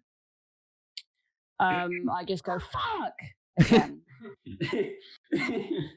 All right, so and then fish people. It's the fish people's turn. I was gonna say the fan. The fan. It's the fan's turn. Why is this roll so good? 19. Oh bollocks! I'm guessing is that who's that against though? That's to you. It's to you. Like, they're all in melee range. Depends on his roll for damage. 21. 5 piercing damage. 5 piercing damage takes me direct. I'm on 5, so that takes me to 0. Oh dang it! Okay, all right. No. So you guys, Weirus, while he's maintaining like everything he can, he just kind of, and he kind of just collapses. He doesn't. He just kind of collapses. You assume he's unconscious, but the more panicked part of you guys would assume he's dead, but he's not. He's just you're knocked unconscious. I'm gonna leave you here, just because. Leave him on 1. No. Just checking, just really quickly. Again, this isn't necessarily a pause in the video, but just you know what? Genuinely, hands up. I'll admit, in my last D&D game, I never got to a point where anyone died. When did saving throws come in? We did. We got to that. Remember, there was a final battle that we did. Okay, put that to one side. Died, and Millie very almost died. And in the end, I had to break that guy's neck, basically. But sorry, what I'm asking is how. Sorry, when does saving throws come in? That's what I'm asking. So when it's your turn and you're unconscious, you can make a saving throw. Is that to like get 1 hit point and come back to life? If you roll nat 20, you can come back to life. If you roll a 10 or above, that's one correct save. If you roll less than 10, that's a 1 negative correct save. 3 incorrect saves, you're dead. 3 correct saves and you're at 0 health, but you're stable. Okay. Thank you. That's explained. Carry on. All right. So then after that, this guy is gonna wait. And he's gonna sound like an elite from Halo. That is a 7 to hit. Oh, sorry, my armor class is 12. No, so yeah, you kind of see him coming. You're like, oh, you like Rears just gets dropped, and you're like, oh no, and then you kind of see, and then he kind of like goes to bite you, and then you kind of just duck, and he kind of just flies right over your head. Yeah, fuck you. All right, so that brings us to Lyris' turn. So Lyris, make a saving throw. Oh yeah, death saving throw. Is that just 1d20? Yeah. Yeah, d20, no modifiers. 5. All right, so that's 1 negative for you. You just hear a grunt from Charlie. He's going, ugh. Oh, just so you know, Charlie, and that one is 2 negatives. No worries. By the way, and just so you know, Drybones, on our character sheets on Roll20, we can record those, so I am recording those for you, just in case we forget. But in the meantime, I'm okay, guys. Don't worry about me. I'll be right. Charlie's nice up until being unconscious. All right. So Lyris, you just did your saving throw. Laura, it's your turn. Sorry, I'm eating the burger. Laura's almost dead. I would have won. Okay. Just chilling there with a McDonald's cheeseburger. Like, yeah, I'll be with you guys in just a second. Just want a snack, guys. A snack burger. Ooh woo. The first ooh of the campaign. Take 10 damage. Oh god, that would kill her. Okay, I'm gonna be boring again, but I'm gonna try and cast Fireball again. Okay. On which one? Whatever one just absolutely decked you. Which one decked? No, it was this one. Yeah, I wanna try and kill it. All right, go ahead. By all means, go ahead. Oh please. Oh damn! Jesus Christ! All right, we know who's gonna be the good one. Is that nat 20? It's not nat 20. No, it's not. It's not green, so I don't think that's not nat 20, but it's 24, so it's damn high. Okay, so yeah, you hit for sure. Go ahead and roll damage. 3. All right, so you go and you shoot a firebolt, and you're still kind of like tending to your own wounds, like you're debating if you should rip up the thing or not. You're like, oh yeah, by the way, and you're gonna launch a firebolt. You can like focused on your own well-being, but yeah, by the way, we're just to hit the dust, so you gotta kind of do something. So you managed to blast the one right here, and he takes some damage as well.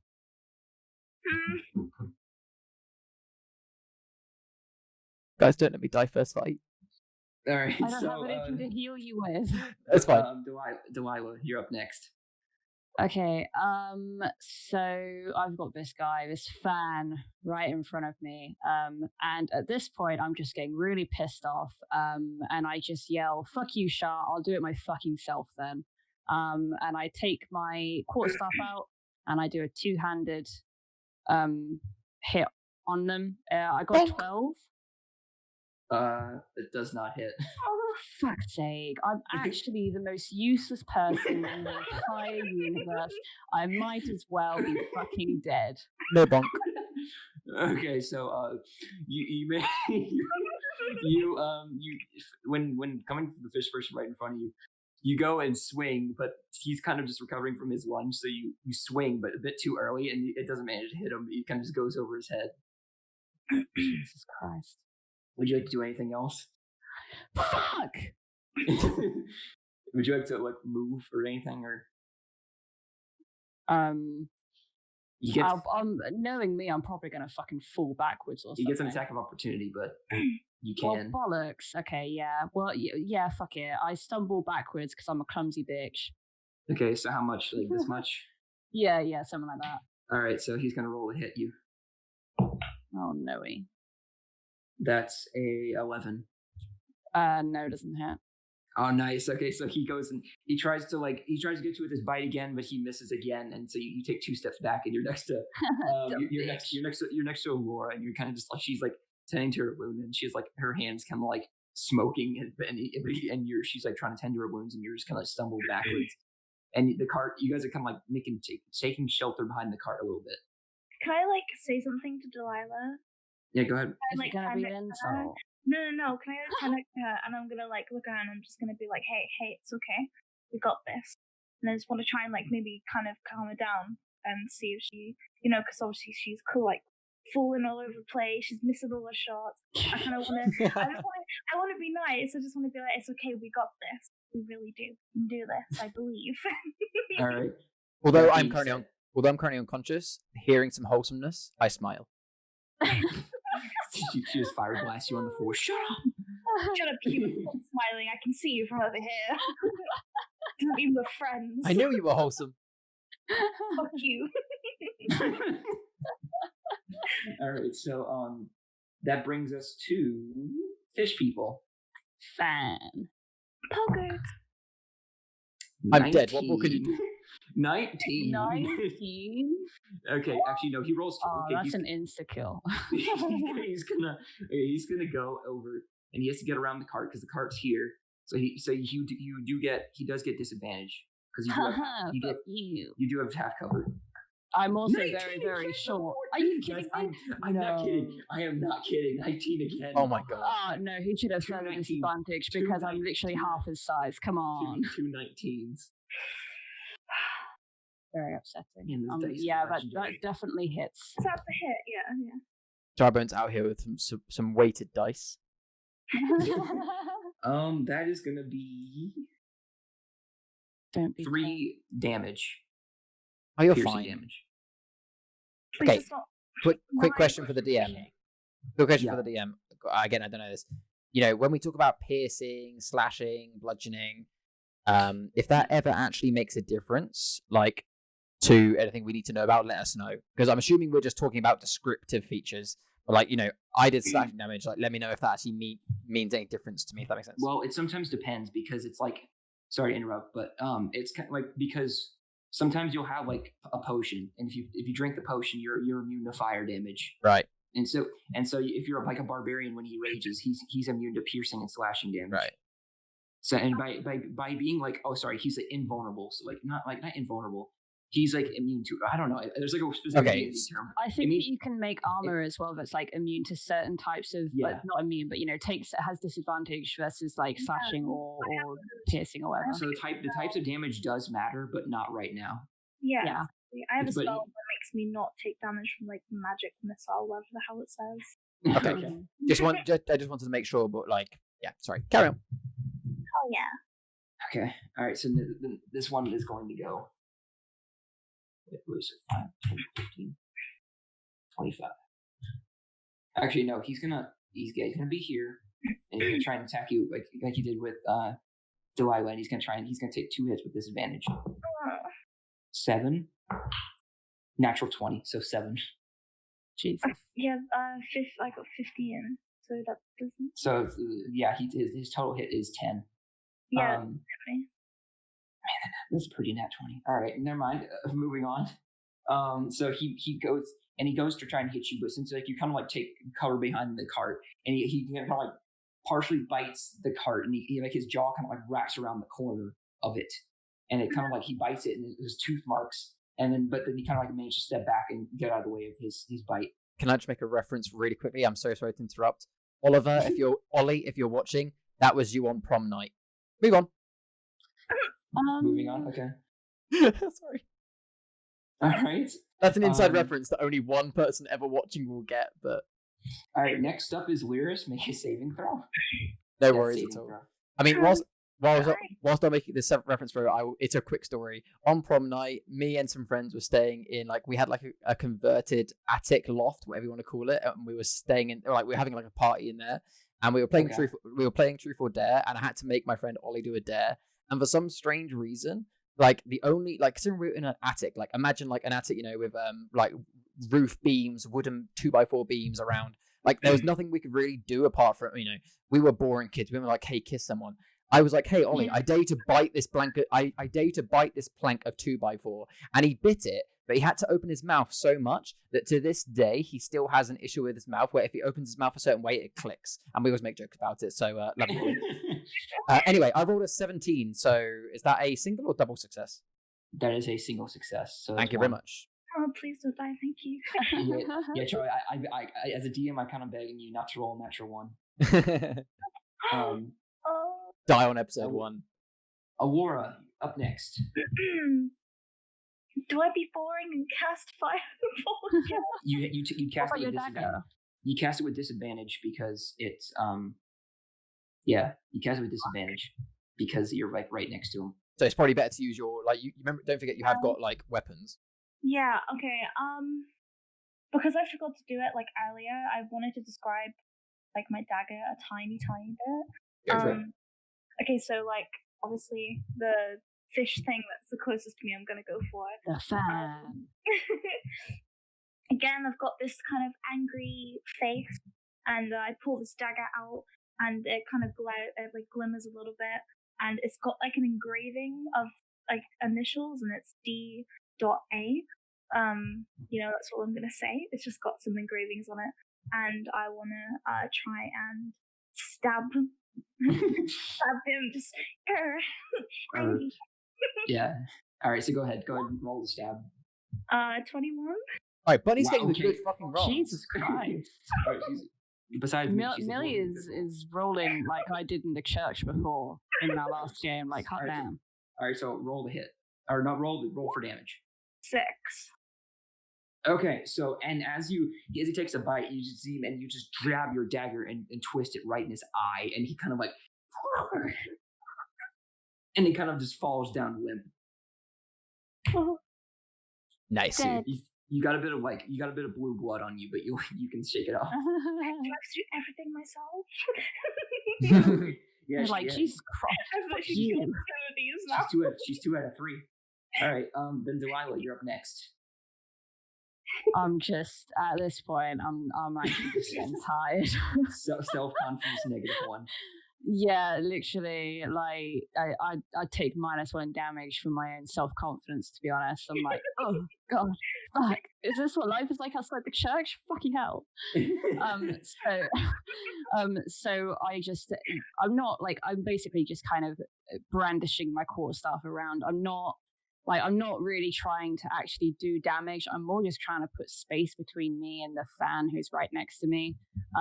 So I'm just gonna, oh fuck. What? 8. I don't even know anymore. So you said you're gonna swing? Yeah. I'm just swinging wildly, go away, back to them. So for the past few seconds, it's just been. Yeah, exactly. Basically, it's because and he kind of gives you a toothy grin, and he kind of it's the fucking ugliest thing I've ever seen. And he gets ready to do something, and he is. So he's gonna 12. That is my armor class. Okay, so that's gonna hit me. 8 HP. I'm dead. Oh no. Oh, unconscious. I am straight up fucking dead. I only had 6. I've only got 9 maximum hit points. I only had 12. Yeah. I'm on 1. All right, so all right, we were making that saving throw. Yeah. I'm going back to the fucking church. Fuck this. And he's going. Yeah, he's gonna stay there actually.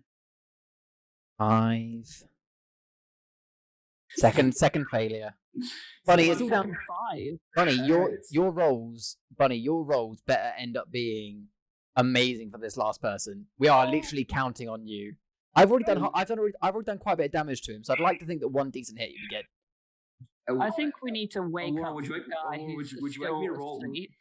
Or would you like me to roll my dice just to because I'm getting good rolls? Would you like me to do it, No. or do you want to use your? Bunny's had good rolls. Go ahead, go ahead, Bunny. Fuck. Okay. Seeing Delilah go down. I'm screaming. I'm angry. And I get my dagger and I try. I'm really trying. And I'm just gonna fucking. I'm gonna stab. Oh, you can actually make a ranged attack if you want. You can actually make a ranged attack if you want to. I already used my dagger. I hit 23. Okay, so do you want to do that? Yeah, she's already rolled her dagger of 23. Can I just say, whatever you've got there, Drybones, looks like a... Put the pen that you've got, I'm guessing is. Put it back on camera. That looks like a very long e-cigarette. Yeah, man, I move things with my vape. We get it, you vape. It's one of those like annoying guys on the subway that like blows clouds. Like, shut up. Yeah, it's like, okay, it smells like Fruit Loops, but we don't care. I mean, yes. No, this is the forbidden Crayola. So she rolled 4. I'm so dumb. I could have used my shield spell. It's okay. She rolled 4 damage, by the way. Okay, and as you stab him, I killed. all killed 3. I killed all 3 of them. Overpowered Alora. I am going to worship you.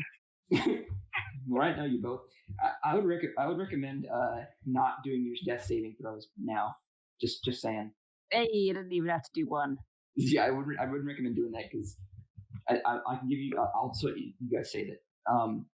Millie, you can roll medicine check if you want to help get him up. Yeah. With each I'm like obviously really injured. I'm kind of panting a little bit.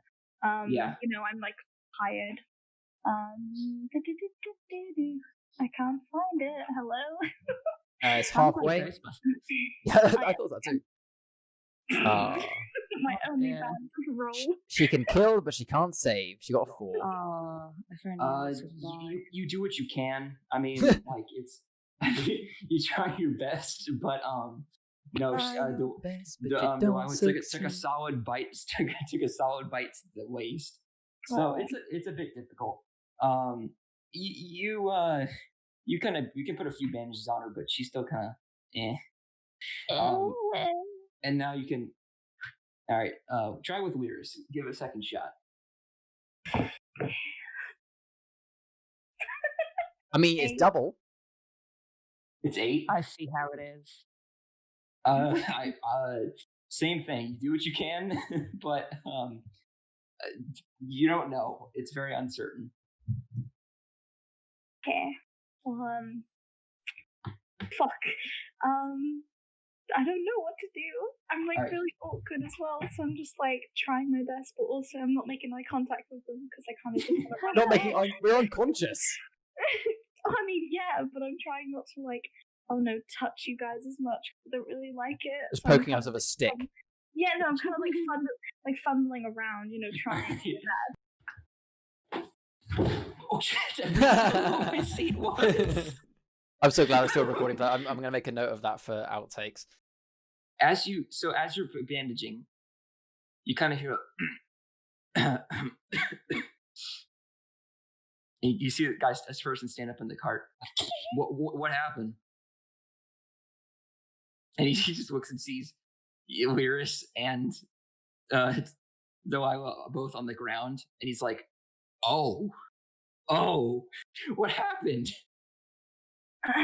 Well, you see here, we kind of got attacked by these vile creatures, and well, not to toot my own horn or anything, but I managed to slay all 3 of them by myself with slight help. I'm kind of the best. Yeah, I don't want to, I don't want to say too much, but I'm just a little bit of a god, yeah, I just kind of slayed all 3 of them by myself, and you see my 2. Well, not friends, but these 2 people, helpless people. These 2 random people. Yeah, they were in combat, and unfortunately, they got the best of them. Okay. That's a lot of information to take in. Oh shoot! I'm so sorry I couldn't help. Here, I'll make it up to you. And he throws you 2 bottles, and they're 2 gleaming red potions. The liquid kind of like moves around in the bottle a little bit. Okay. Well, I'm gonna. Drink both of them. Okay. He Fuck, misses the Shots. drop in front of her. Cheers, good sir. No, Just throw it on the ground. I want booze. No, I guess I'm going to have to give it to them because they're both unconscious. So yeah, so you just kind of like I can imagine you just like pour it on their face. You don't even know. Yeah, no. I'm gonna. You don't even open their mouths. You just pour it on their face. I'm gonna like I don't know because I don't really know how to touch another person. I'm gonna kind of like hold, but not hold, but kind of I don't know, like out far, like my arms outstretched, and Laris's head is in my hand. And I'm kind live, of, dang you. Live. I'm shaking, but I'm kind of pouring the potion. So, I don't exactly know the dice for potions, but do you guys have the potions? Like, can you guys roll for potion healing? How much you get? Oh, roll for potion healing. How do we do that? It's like standard potion. I mean, I think it's like 2. We don't have that as part of roll 20. If you tell us what the die rolls is, we'll do the die roll. It's 2d12 plus 2. I think. So is that for Bunny to roll? Is that for Bunny or for me? That's for you. Do you recover 14 HP? So Rhea was 14. I am 21. I'm guessing it goes up to our max. Yes. So, but yeah, I think it's 2d12. I could be wrong. I'm sure I'll hear about it later in the comments if I am. Either way, so it only goes to our maximum. So yeah, I don't. You guys, you're good. You're up and you're conscious now. Oh, yeah. Did we? Did we win? Yeah. Well, about that. Welcome back. Yeah. Sorry about that. My bad. Oh, well, as long as you guys are all right, I'll be fine. As long as you guys are okay, we'll be all right. You know, for a man of kind of great strength, height, you kind of don't put up much of a fight, do you? I mean, I had 2 chunks. Bitten out of me, but you know what? I could be better. Okay. Charlie takes his happiness to the grave. I roll my eyes and I'm just looking over to Delilah now. Yeah, I'm just like rubbing my head and just like you can see that she's very frustrated at herself and not quite on the verge of tears, but like you can see that she's very angry. Not necessarily at anybody, just more herself, and she's just feeling very vulnerable at this point. Okay. He's like the guy comes down and he's just kind of like, do you want me to drive the cart to make up for it? Yes, please. Only if you're happy to. I haven't driven a cart before, but I can give it a try if you don't want to. All right. Just get on with it. Yes. And he kind of just hops in the cart and he's like, all right, all aboard. I first fall to my knees. Not fall to my knees, but I take a knee and close my eyes. Okay. I clamber onto the back of the cart clumsily and just kind of sit there sort of sulkily. Yeah, I just climb on regularly. All right, so you guys all climb onto the cart, and you guys. Sorry, go ahead. I was gonna say, can I do that for like 2 minutes? Like just take a knee, close my eyes. Yeah. Everybody's and when you're done, everybody's just kind of staring at you. I'm kind of realizing my character's a bit of an asshole. Why is she so mean? Like, why am I being mean? It's just like Joey's like, don't worry, we'll get through this. Fuck you. Like, I have really bad trust issues, and I hate people, so I'm just like, fuck everybody. We're playing characters. Yeah. We got this. I mean, if no one wants to talk to me, then I'll jump on after 2 minutes. I think Charlie's going to develop schizophrenia because there's nobody nice to him back. Charlie wanted us to talk to him. He's like, oh man, do they like me? No, they don't like you. Yes, they do. You're so wholesome. No, you're not wholesome. They hate you. But what is the point of being wholesome if no one likes you? It's like you know my soul. Can that be a new alert for Charlie's stream? Can that like be his sub alert now? The chicken goes, they don't like you. All right, yeah. Anyway, I jump on. All right. So when you open your eyes, everybody's just kind of like they're just staring at you. We're just waiting for you to get on the cart. And so I assume you just get on and get back to your normal seat. I'm not questioning it. Yeah. I'm gonna sit there. Just roll with it, right? So from there, you guys start making your way. You guys still got a bit of a journey left. I would say it's closing about almost nighttime now. I would say the sun's about to set in like an hour or so. Like it's nighttime's coming upon you guys quickly. So either you guys can camp out on the road, or you guys can go quicker, but risk maybe exposing yourself to attacks along the way. But if you rush, you can make it to a town and make it to an inn. If you don't, you can camp along the way and camp in the forest with strangers. Can I turn to look at Alora during the journey before we make this decision? Yes. Thank you for your help back there. I appreciate that you helped me. You helped me up there. I wish I want to repay the favor. You seem injured. I know you took quite a hit. Do you mind? And as I say, do you mind? I kind of raise my hand over as if I'm literally like laying my hand over her shoulder, but not actually touching it yet. Okay, I'm gonna like quickly like stand up and get in like a kind of like a fight position, and I'm just like, do not touch me. It's okay. It's okay. I want to help you. I know you're injured. I can help you. I can heal. I've never needed anyone else's help, so I don't need to start needing help now. No, don't touch me. Okay, I kind of like recoil a little bit as if like, I've never sort of had someone not take my help before. And I sit down kind of hesitantly. Okay. Just take care of yourself, okay? If my offer's always there. If you want some help, I can help make it feel a little bit less painful, okay? I look down at my bracelet. I'm just like keeping to myself and I'm not talking anymore. I'm trying to give you damn lay on hands. Does anybody want to like keep lookout? Because there's a driver. Usually when I do D&D, it's like there's a driver, lookout, and then there's people resting if they want to. So first question is, to the group then, does anyone want to keep look? Sorry, does anyone want to keep lookout? I'll keep lookout. Well, question being, do we? I say role play. We're gonna struggle to make it to the next town, unless we get fast. Should we camp here or should we keep going?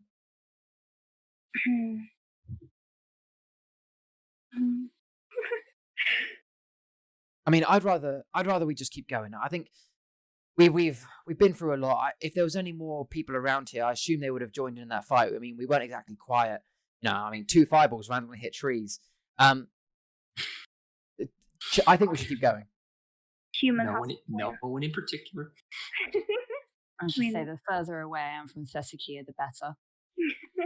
Yeah, the human has a point. I think we should keep going. All right. Well, are you guys? I'm happy to keep first lookout. If you guys get some sleep. I could do some rest. I'm in quite a lot of pain. So, Weirds, do you want to look out? Yeah. All right. So I'm gonna need you to make a perception check for me. I fucking knew it. And I can see it this time. Oh yeah. Which is why I was like, yeah, I might go look out first. So, yeah. Okay, so you rolled 16, and you're gonna be lookout. So I would say from this point, you leave the forest. It's a very small spit of forest. I would say it's about 5 minutes or so. Like it's not even charted on the map. It's that small. Avin, just quickly, where are we? I've still got obviously on the video for those watching right now. I've still got Thessagia. Sorry, I forget its name. Thessagia. Thessagia, top left. Where in relation to that map have we gone? What direction have we traveled? We've gone like a little bit top left, not too much, but we're like so northeast. We're almost at the town neck. No, we're not at Gotland, but we're at the other one, the one Glen Wilstead. What town are we there? What town are we heading to? Is it the one where like 2 of them are close together? Glen Wilstead, like the one on the way out. 1 second, sir. Glen Wilstead. Is this still within? Ufaros, yes, it's top left. It's like right next to the gate. Oh, so we've gone northwest towards Yes. Glamstead. Okay, no worries. In which case, let me. I'll do that on the YouTube video as we speak. Okay, so we're heading towards there. Okay, good. Yep, no worries. Carry on. Okay, so you rolled a 16 for lookout. All right, so you're in a small spit of woods, and as you guys leave pretty quickly, kind of like licking your wounds and moving on. Those are some monsters. All of you have heard of the recent rumors that rumors and or like explorer teams that have not come back, and you do know that monsters have had a recent uprising more and more. They've started to appear more and more, and to you guys, this just appears as another monster attack at random, but it definitely piques your interest because this time it was towards you instead of at anything else or anybody else. So moving on, Lyris, along the way you see like smoke, like you see some like smokestacks, like there's small farming villages that are not of interest to you, like ones that they're so small that they wouldn't even have like a general goods store that small. Like they're just going through, and there's like some smokestacks or whatever. And you going through, nothing really seems to pique your interest. However, you are keeping a keen eye on the horizon as well. So sorry, are we going through Glamstead, or is this where we're going to be stopping? You're racing to get to it. Okay. Because you guys said you guys are going there too. Yeah. But you guys are rushing there to get by nighttime. Okay. Yeah, but so at your quicker pace,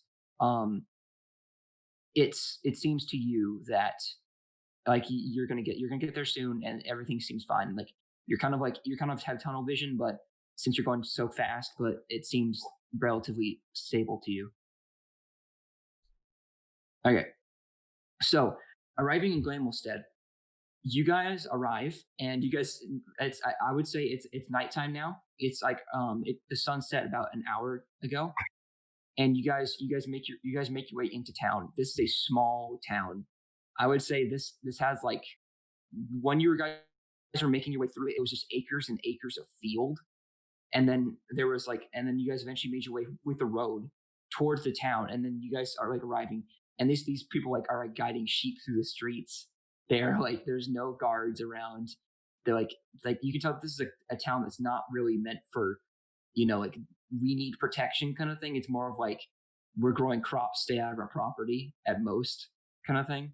And so you guys just kind of like make your way in, and people are wearing like peasant clothes all over the place. You see that in like the middle there, like you see that in the middle there's a general store, for some supplies and just various other things that if like trinkets and so on. So I turn to Arthur and say, Arthur, oh, this seems like a good place to stay, but I must ask, how is it? Is this the last town before Especia? This is the last checkpoint we'll reach. Yeah, I mean, from here, this is the last good sleep you're gonna get, because from here, Especia isn't really known for its inns. It's mainly a like rapid mining site desert. So you're gonna be entering a pretty arid area with not much places like this. So I would say while you have an inn, you're gonna need to make camp in the desert most of the time. So this is like the last time you're gonna get into an inn.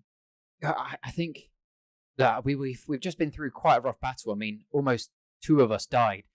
I think it's best we should stop here. I mean, I should actually ask, do you know where you're going? I mean, we've lost our driver. Like, do you know where we're going after this? I caught a glance at at the map when we were leaving, but no, I'm not entirely sure. I mean, I know like the vague direction because it's where the road leads, but I don't exactly know 100%. I don't know. I assume that the people here are surely going to have heard stories or know more about the monsters up north. Let's pull over here and maybe see if we can find somewhere to rest and prepare and find out where we're going next. Sounds like a plan to me. And then he kind of like pulls over, and there's an inn. Like, it's a small inn. Let me tell you, it's like 3 rooms, like a few people at the bar. Like, so you guys walk in. Arthur's like, I don't need like living arrangements. I'm okay. He basically is like, I can just stay with the cart. I'm used to sleeping, here anyway. I'm used to being on the road. You're a kind man. Yeah. If you want me to sleep in the back of the car, keep you company. Let me know. Will do. Sorry again about falling asleep. I thought I would be awoken by a fish attack, but I guess not. So You're a deep sleeper. I respect that. I wish I could sleep as well as you. And with that, I turn around and kind of lightly shake Alora and Delilah. Okay. You guys are awoken a little bit from from sleeping duty. Don't touch me. Sorry. Yeah, I kind of style as well. Don't worry. We're in a little town. I don't actually know the name of it yet. We're just gonna stop here for the night. I appreciate you've been resting. Let's find somewhere comfy for you to sleep. We'll figure out what's going on in the morning and how we'll continue our journey. Because I'm still quite tired and injured. All right, so when you guys walk in, you guys notice that inside it is 3 people. Bartender. Right. Have we got a name for this place? Sorry. It seems like it literally just says inn on it. Inn, got it. Thanks. It's a pretty small town, so the only inn they have, they don't really need names. It's a very functional kind of place. It's like gotcha. Store. Transport, it's like bare necessities kind of thing. So they don't really need like the quivering cable. Like they don't need names or whatever. It's kind of just like you're farmers. Like you know where to go. You get seed, you drink, and you go to work. Sounds good. And then so you guys enter the tavern, and it's like 3 people. There is one guy at the tavern, bartender, kind of look a bit burly, but he seems a bit like he's muscly a bit, but he's like one of those like muscle skinny guys. You know what I mean?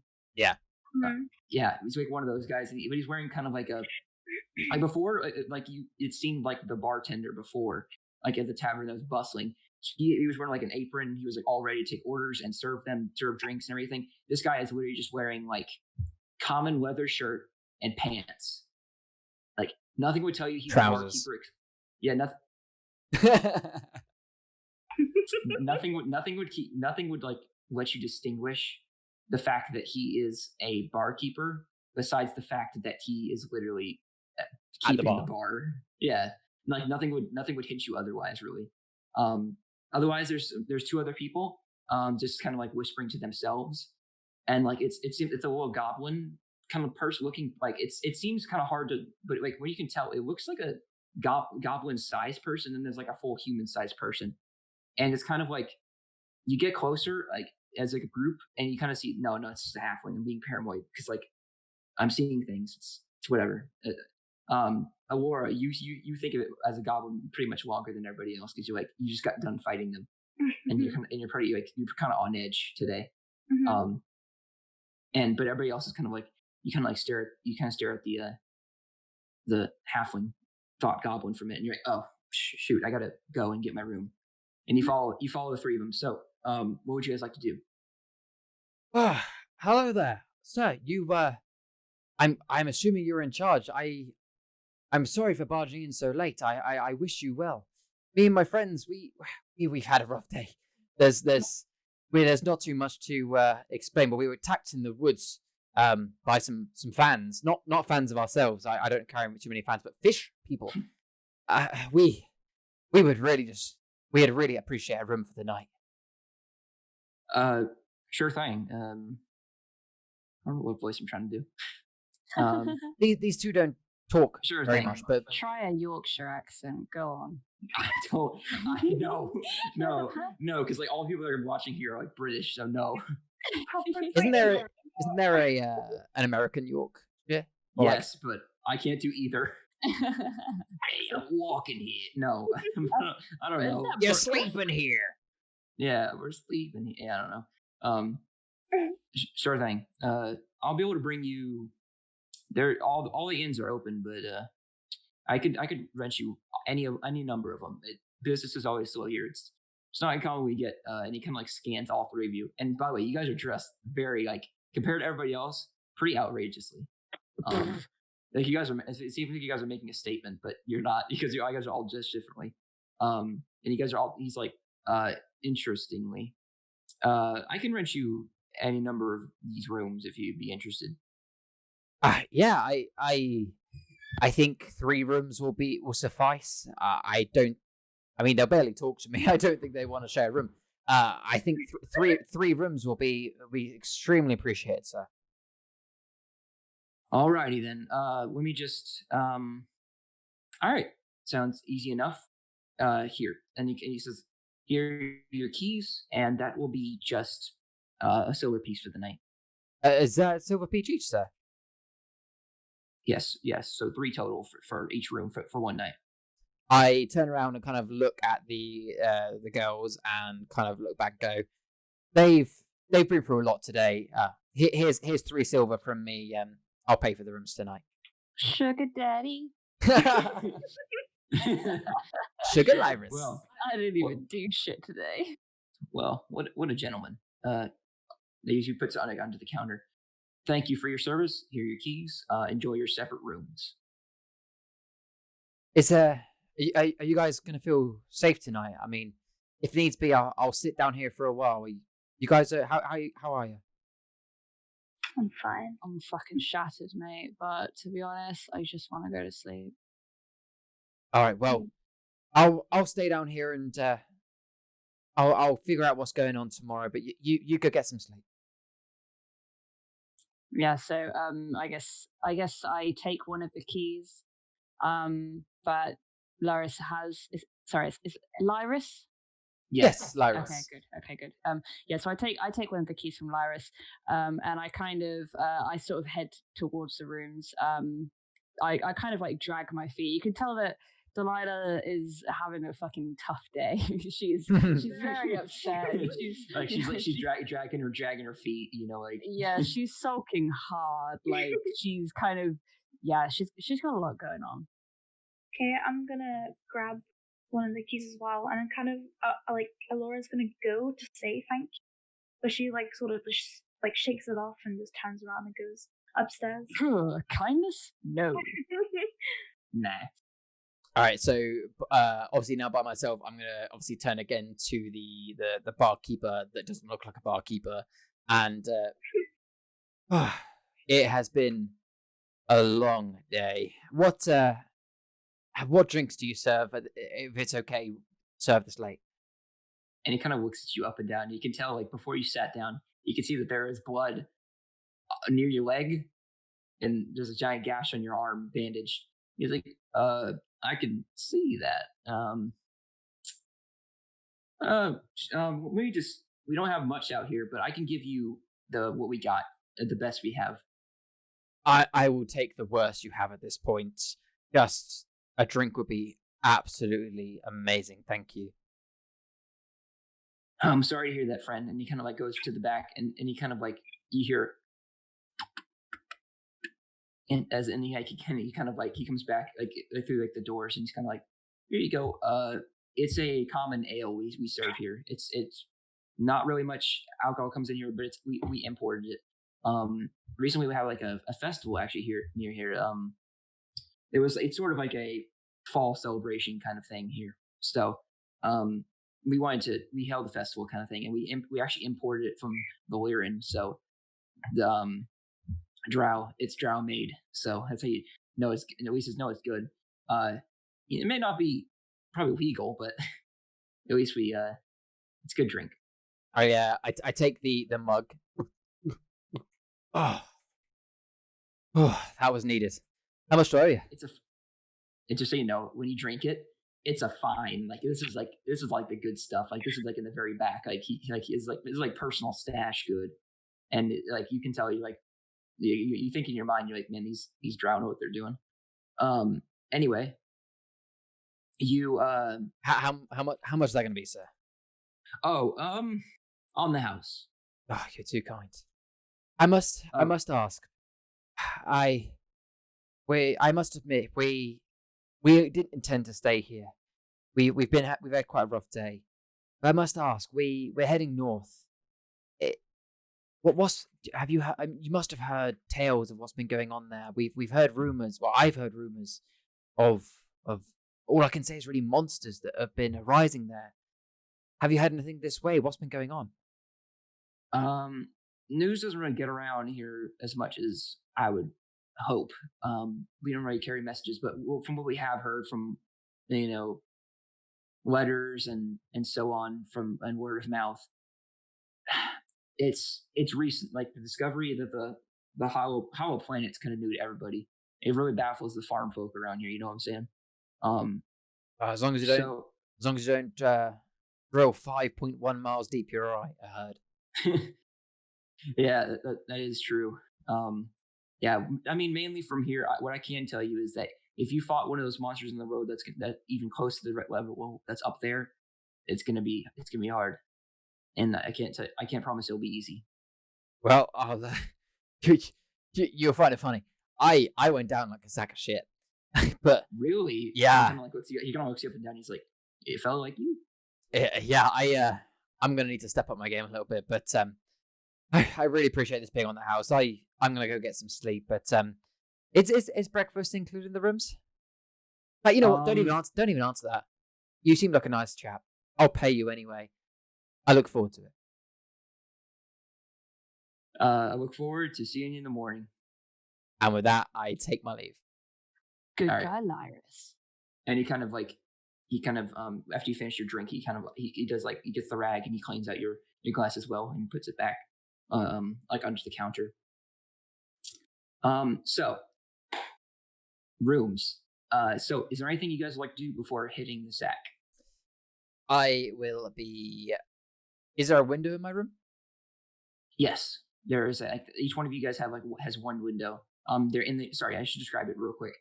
That you have a bed simply made, sheets made after each visit. You can tell this isn't exactly a well-staffed place, so you can assume that the only guy who does it is the bartender. And it's very nice, mint on the pillow. No, but no, it's very nice. Like there's one single dresser next to the the bed. It's like a small. I wouldn't even call it a dresser. It can't even store things. It has it's like a small table, and it has just a lantern on it, just for light. And next to your bed, and there's just most of it's just empty space, and then there's a window in the back of the room. I would say, if you're looking at the door frame, back right, I would say. Okay. All right. So I will, when I get in my room, I will take my chainmail off, but leave my kind of cloth on. Lay my sword and shield kind of against the bed, so that it's kind of in close reach should I need it. I kind of step over towards the window and open it up to kind of so that the reason for this is more so that I can kind of hear the breeze against any trees or anything nearby. Kind of feel like I'm outside. I take a knee and kind of not necessarily pray with my hands together, but more where I'm make a fist and then holding my hand over the fist as if I'm kind of in a praying pose, but not praying, as it were. And I mumble some words under my breath, which I will not say because it's under my breath. And after about 2 minutes of that, I lay into bed, close my eyes. So I will say, as you do that, and you have your window open, and just for ambiance and noise as well, you kind of, as you're getting done with your second prayer of the day, after the second minute, and after you kind of stand up and you're kind of you're kind of messing with it, and you realize your hair is pretty raggedy, and it's been a long day, and actually a gust of wind kind of comes. It's a strong gust of wind comes in, and then you look up and you kind of go, and there's a small mirror in the corner, and you kind of look at it. Your hair has been perfectly done for you. Oh, I notice my hair. I kind of look back at the window as if I know it came from there, and I simply just say, "Thank you, Jesus. Thank you, Dorella." Sorry, I said thank you. I'm sorry. Yes. Okay. So you say thank you. That you say go ahead and say it again because I laughed over you. Sorry. I look at the window and I simply just say, "Thank you, Dorella. Another life saved." And as you say that, you kind of allow yourself to fall asleep for the night. Anybody else? Any any last thing you do before you go to sleep? Just anything? I do pretty much the same, to be honest. I kind of I stow my things underneath the bed, kind of for safety. Okay. And I open my window, which is a habit that I have always had. I always keep my window open, regardless of where I am, for my own reasons. Far too much. Yeah, exactly. And I settle down in bed, facing the window, and I'm just kind of watching the window until I eventually start to get tired. Okay. So, and as you do that, you're kind of just night watching, and just inspecting everything that comes through essentially, and you're just kind of being attentive kind of thing, and you're kind of it's pretty quiet, and then you hear and then you see it, and then it's you see a bird land on your windowsill. What bird lands on your windowsill, Rhea? It is a crow. Okay, Charlie. So suddenly a crow kind of lands on the perch windowsill, and it kind of goes, and lands on there and goes, and it kind of pecks the window. It's and they kind of and so I can't do a crow noise, but it does a crow noise. Yeah, there you go. It does that.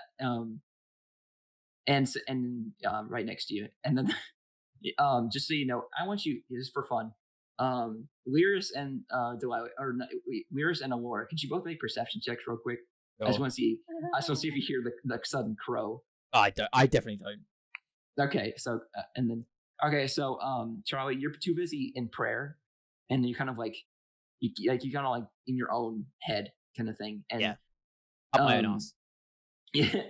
Alora, you're whenever you enter your room, you kind of whenever you're in your room and doing your night routine, which we're going to get to, you hear a crow call, and you're like, what the hell, did a crow get inside? That's all you got for now. Rhea, any final thing before you go to sleep? Well, I will roll my legs out of bed very quickly, probably trip over my own feet, and I immediately rush up to the window to see the crow. And so Charlie and Millie, by the way, you guys both hear. It's me eating shit again. You hear, and then you hear.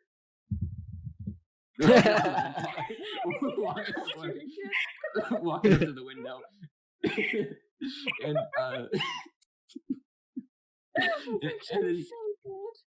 and then you all right, Rhea, you get to the windowsill and you crow kind of and what would you like to do? I inspect the crow's legs to see if there's any kind of message attached, because this is something that I do quite often. Okay, so you do see a scroll of paper attached to it.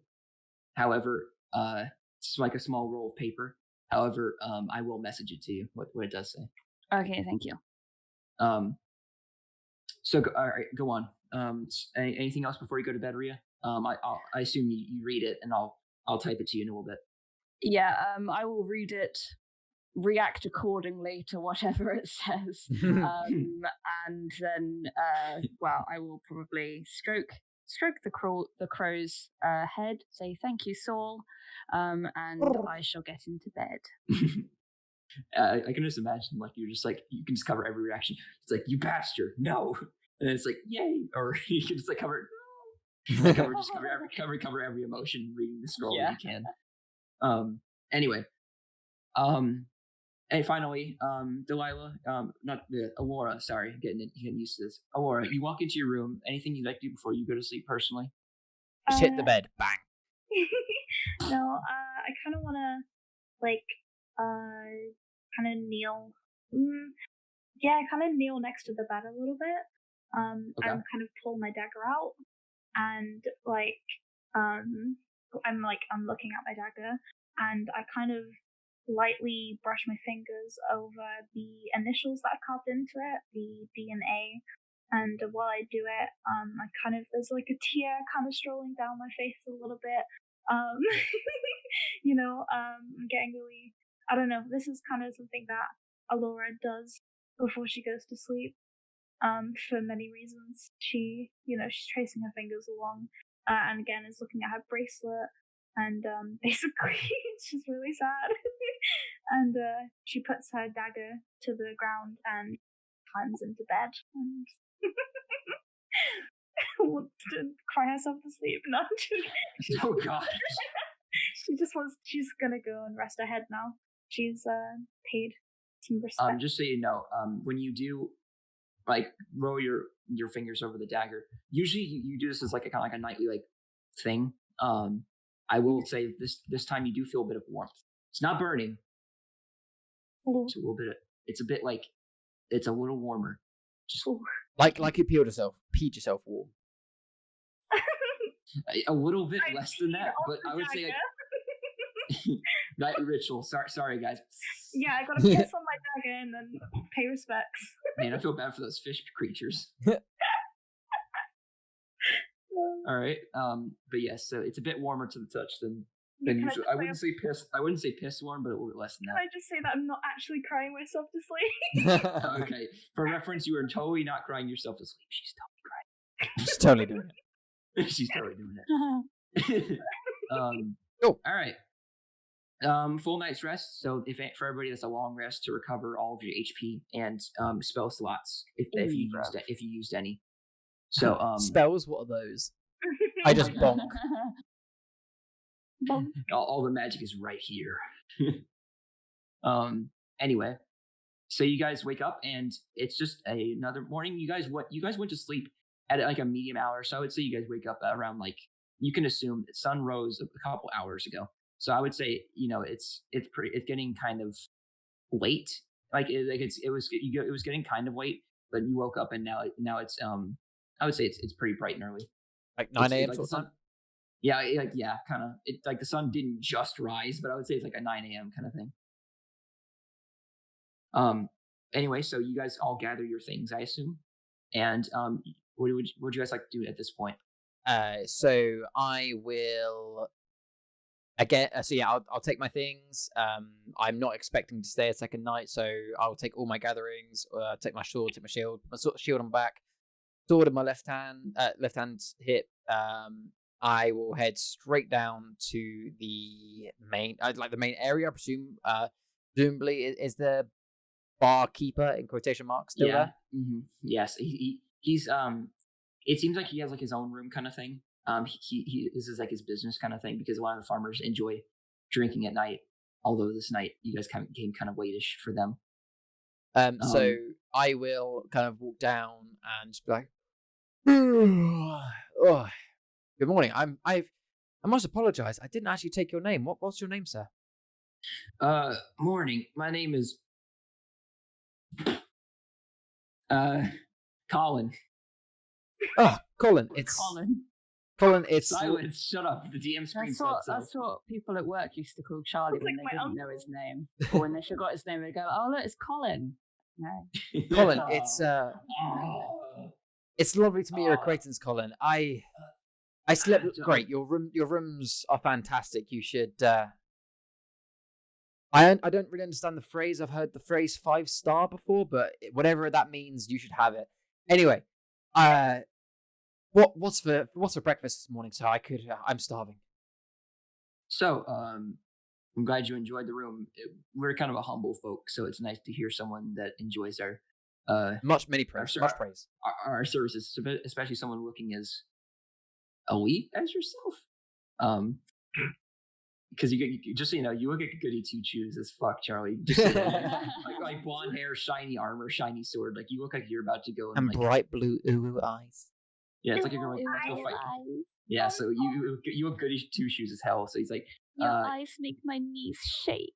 I'm blushing, 2 fingers together emojis. but no, he's like, someone as yourself, but I'm glad we could be of service. And for this breakfast, I would say, just a simple like we have some like pork prepared from the pigs around here, but nothing too fancy. Just some water, which you look at and it's kind of questionably clean. Some pork and some water. That is music to my ears, Colin. Music to my ears. I'll take a double portion. You just let me know how much it costs. There are some veggies, by the way. Like there's some like I know it's breakfast, but it's like they don't really have much variety anyway. I will take the veggies as well, sir. You pass me a plate, double portions. I'll pay for the loss. I really appreciate that, Colin. Oh, will do. And he kind of goes and he goes like, he kind of like slides like a plate, and it has more. It has a lot more than you would see, because the plate is like usually like this big, something, but like plate size. You got like this big. So you got a bigger plate and you got bigger portions, and you can tell that he definitely gave you more than the usual, or what you would expect a plate of that size to be. How much do I owe, sir? Oh, for this one, just 2 copper. Worth it. We're mainly self-sustaining over here, so we don't really need that much currency anyway. All right, so I'm just chowing down. All right, so anybody else? What would you get? What would you other two like to do? I'd also like to eat some food. I think that's kind of important. Okay, for the sake of brevity, I'll say that you guys all. I mean, Rhea, do you want to eat food as well? You want to go down and have breakfast? Basically, I'm just going to say that my kind of manner this morning is a little bit kind of antsy. Like, I don't want to stay here for long. I want to keep moving. So I'm just kind of like, I'm a little bit hyper almost. Okay. Yeah, so you guys all eat breakfast and get ready to go. And, you guys are all eager to get on the road. Okay, so you guys eat breakfast and you guys... so you guys get many noms, and you guys get ready and go to.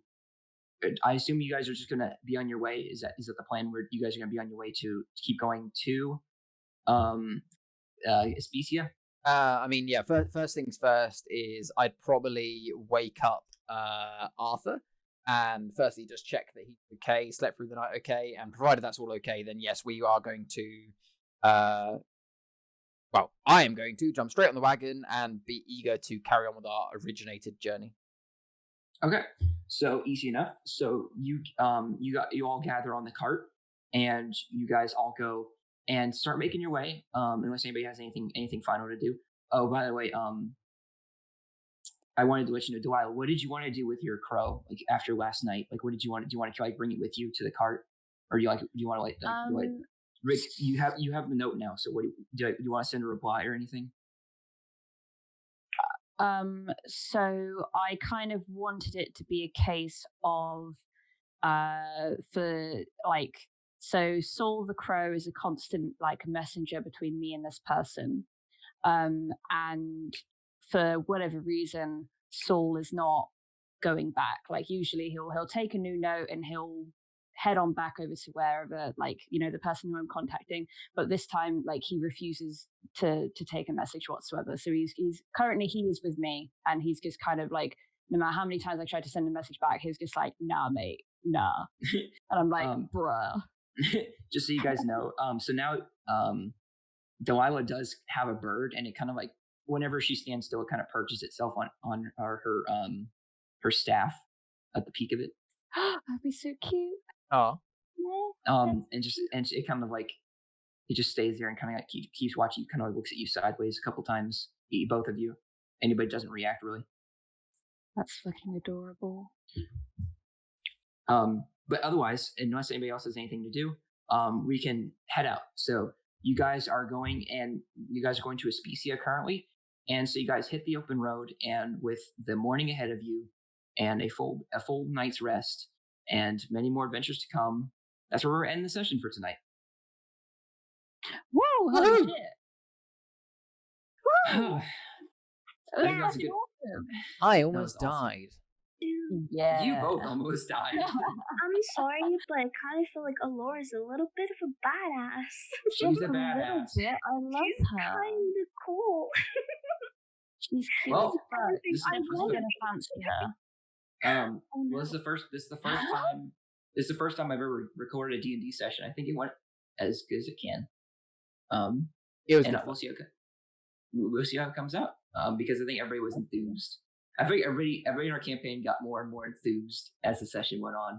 Like you guys were like, okay, you're like, oh, this is cool. And you're like, oh, let's go. Like these, you're like, screw these fish people. Like screw all of them. I want to kill them all. Cool. I was getting so hyped, like my rolls and stuff. I was like, "Fuck it, I got this.